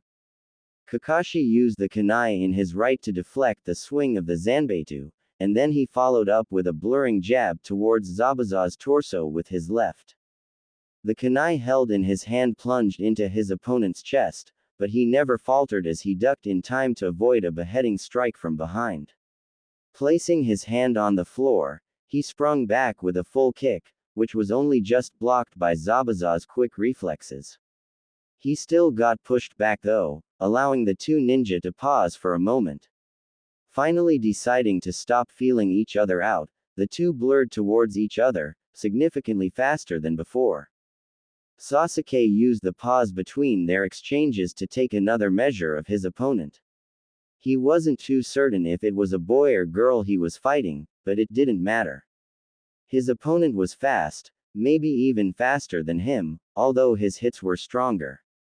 They had been going at it for a few minutes and neither was gaining the upper hand. He focused on his opponent, Haku, in time to hear a voice. Please surrender. I do not wish to harm you. Scoffing at that statement, Sasuke dashed back in with a roundhouse kick aimed at Haku's head. Having learned by now, Haku elected to dodge instead of block. Leaning back out of the way, he returned with a series of lightning-fast jabs which Sasuke only just managed to block.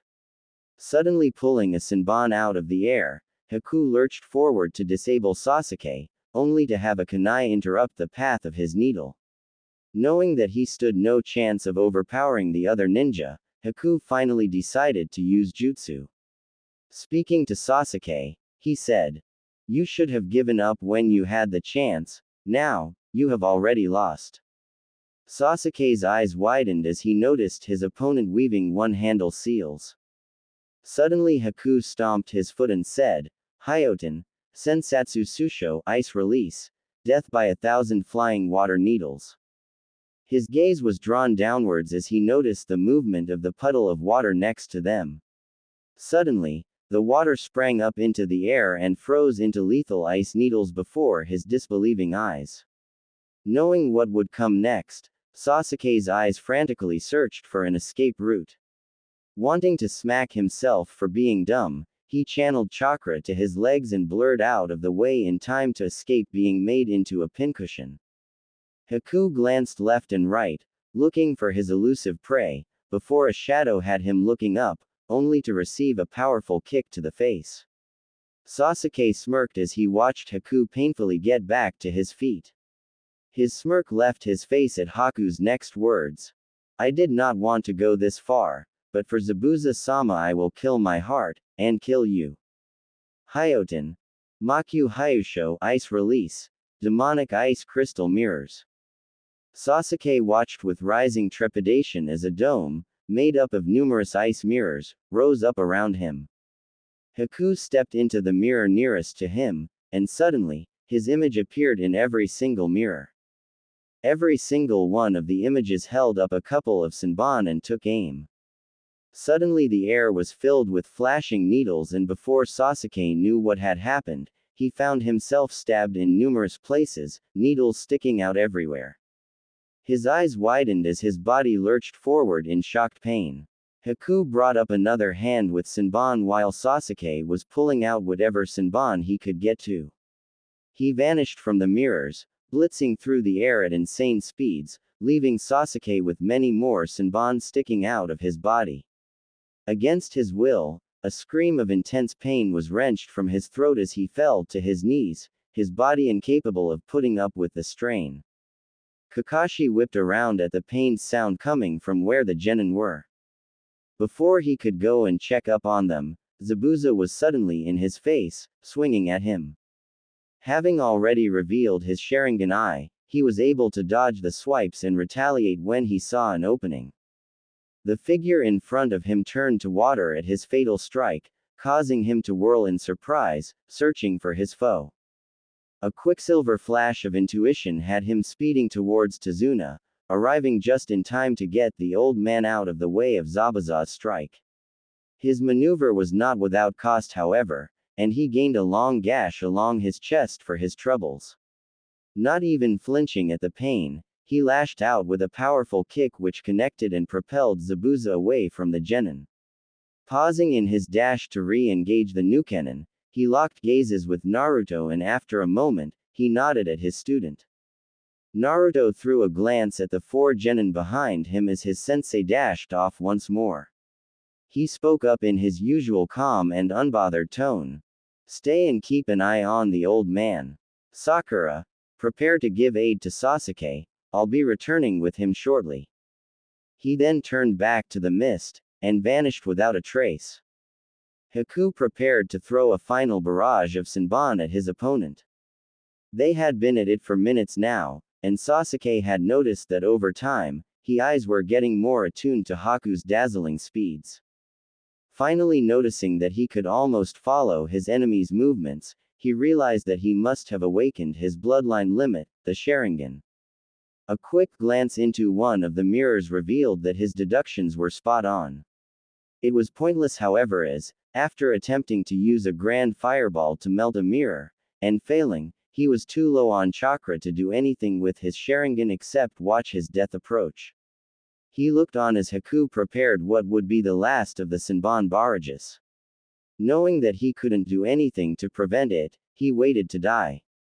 As Haku vanished from his mirror, zipping across the air at tremendous speeds, uncountable Senbon cut through the air, all aimed at vital spots on Sasuke's body. They never hit. There was suddenly a blur of red, silver and gold continually surrounding Sasuke, followed by a sound like tinkling bells as every single Senbon was deflected by a metal blade moving so fast that there was practically a circle of unyielding metal around him. Both Sasuke and Haku gaped in disbelieving shock as Naruto slowed down from his high-speed movement around Sasuke, having just knocked all the airborne Senbon out of the air with his ninjutsu. Sasuke was in a state of shock. His Sharingan had been active when his teammate came to his aid, and still, all he was able to perceive was an indistinguishable blur. Impossible, his mind shouted, no one can be that fast. Haku shook off his shock and observed the newcomer. Before he could say anything to him, Naruto spoke. I heard you when you said that you wanted to avoid the bloodshed. So, I will give you the chance to surrender now, before I am forced to take you down. Looking at the new arrival, Haku was filled with the certainty that he was no match for the blonde-haired ninja before him. Brushing off whatever reservations he had, he prepared to pepper the two ninjas with more Senbon. Seeing Haku preparing his assault, Naruto sighed out sadly. Before Haku could begin to move, Naruto spun and faced the exact mirror which contained the real body of Haku. Haku's eyes had not finished widening in surprise before Naruto intoned, Raiden, Gion lightning release, false darkness.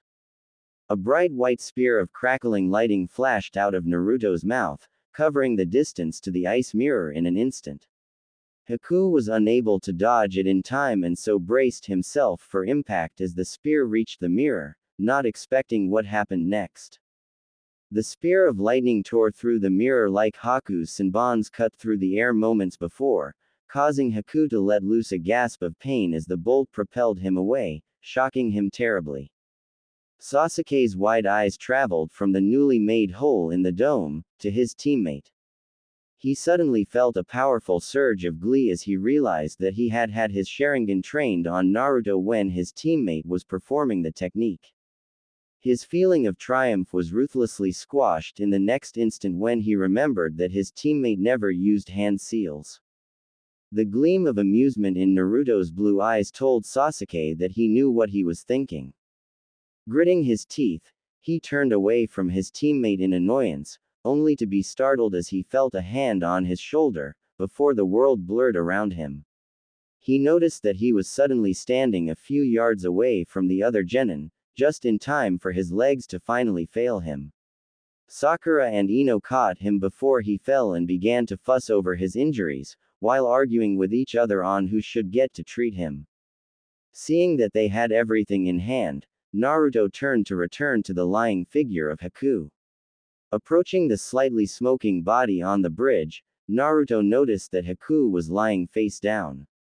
As soon as he was a few steps away, Haku's body shifted, thrusting a Senbon towards his eye. A few scant inches from impact, Naruto moved.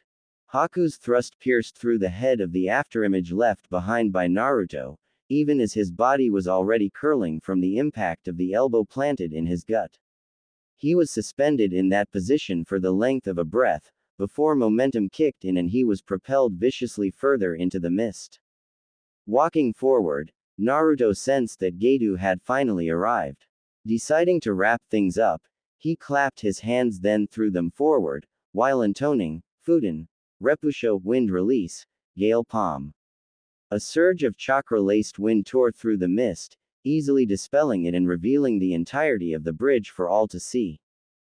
Zabuza was standing on the bridge, bleeding from various wounds on his body, and his eyes widened as soon as he noticed the defeated body of his accomplice lying close to him. Kakashi was perched on top of one of the high-rise beams directly above Zabuza, also with injuries of his own. Both their heads whipped to Naruto as he continued to walk forward. Casually raising an arm, Naruto pointed to the other end of the bridge. Slowly, they both turned to see Gedo standing at the head of a huge bandit army. By this time, Haku had painstakingly gotten to his feet and limped to Zabuza's side. Zabuza's quick mind correctly deduced the reason for Gedo's presence. Gritting his teeth, he spat out. Gedo, just what in the hell do you think you are doing? Giving an oily smile to his employee, Gedo responded. Why, taking out an insurance policy, of course. Missing nin are quite expensive, my friend, I'm sure you understand. Realizing that neither he nor Haku was in a good enough shape to take on all the bandits without risk, he turned to Kakashi. It seems like our business here is done, Hatake. Giving a nod to him, Kakashi jumped down to his blonde-haired student's position, sparing a moment to glance at the other genin gathered around Tazuna, reassuring himself that they were fine. He turned back to face the situation at hand, cursing himself for getting carried away and using up as much energy as he had. He snapped out of his internal musings as he noticed Naruto stepping forward towards Zabuza and the fake hunter nin. Zabuza and Haku tensed slightly as Naruto approached them. They didn't drop their guards even as he stepped past them, closer to Gedo and the bandits. Turning his suddenly frigid gaze on the people in front of him, he spoke in a tone that effortlessly cut through the air, causing shivers of discomfort due to how lethal he sounded. Just to be able to say I tried, I will give each of you the chance to leave here unharmed, as long as you never disturb this village again. Even Zabuza and Haku gaped at the genin for a moment, before the raucous laughter of the bandits drew their attention again. Naruto simply took another step forward, and partially slid his sword out of its sheath, preparing to draw it. Snorting at the child in front of him, the lead bandit stepped forward and shouted out. Come on boys, let's kill these pieces of trash and the old man. Then we can have our way with the rest of the villagers. The resulting roar of approval from the other bandits was so loud, it almost shook the bridge, also masking the sound of Naruto's blade returning to its sheath. The other genin paled slightly at the prospect of having to kill the bandits before them. The sound from the bandits was abruptly cut off as the air stilled and a crackling sound cut through the air. Everyone focused on Naruto to find his right arm held above his head, with his hand curled as though he were holding a javelin. In the cusp of his hand, yellow lightning crackled merrily away. With a steadily increasing hum in the air, Naruto's emotionless voice cut through the air like a herald for death. Raiden, Raryu no Houtengeki, lightning release, lightning dragon's heavenward halberd. A glowing yellow halberd of supercharged death flashed into existence in Naruto's curled hand, which he then promptly threw forward. The attack sped through the air, reaching the front line of the gathered bandits before anyone could react. By that time, the bladed part of the halberd had widened to equal the width of the bridge, ensuring that it got everyone in its path. It sliced through the bandit horde, frying internal organs, evaporating the blood in their veins, and destroying their brains. Moments before it got to Gedo, who had long since retreated to the back of the group, it abruptly narrowed to the width of a man's torso. It pierced through Gedo's chest and carried the screaming man out over the water, where it promptly detonated. Once the resulting light show ended, only the ash drifting down to the sea was left as proof that Gedo ever existed. Naruto turned around to find Zabuza and Haku gaping at him with widened eyes. Looking past them, he met the proud eye of his teacher, and then the shocked and slightly frightened faces of his fellow genin. As he was walking back to the others on the bridge, a clone of his landed beside him, threw him a scroll, and then dispelled itself in a brief flash of lightning. He ignored the curious gazes of his teammates and turned to face Zabuza and Haku, who tensed under his cool gaze. He unrolled the scroll partway and swiped his finger along it. With a small puff of smoke, a bag was suddenly in his hand. He tossed it at Zabuza, who reflexively caught it. Looking inside, his eyes widened again as he noticed the large amount of money in it. Casting a questioning gaze at Naruto, he received a simple nod in response. Surprising Kakashi and the others watching them, he inclined his head towards Naruto, then turned with Haku and vanished from sight. Naruto returned to Kakashi's side in time to catch him as his chakra exhaustion finally caught up to him. He noticed that his sensei couldn't even summon up the energy to cover his transplanted eye, so he did it for him, to the visible relief of his teacher. Together, they made their way back to the rest of their team and the old man.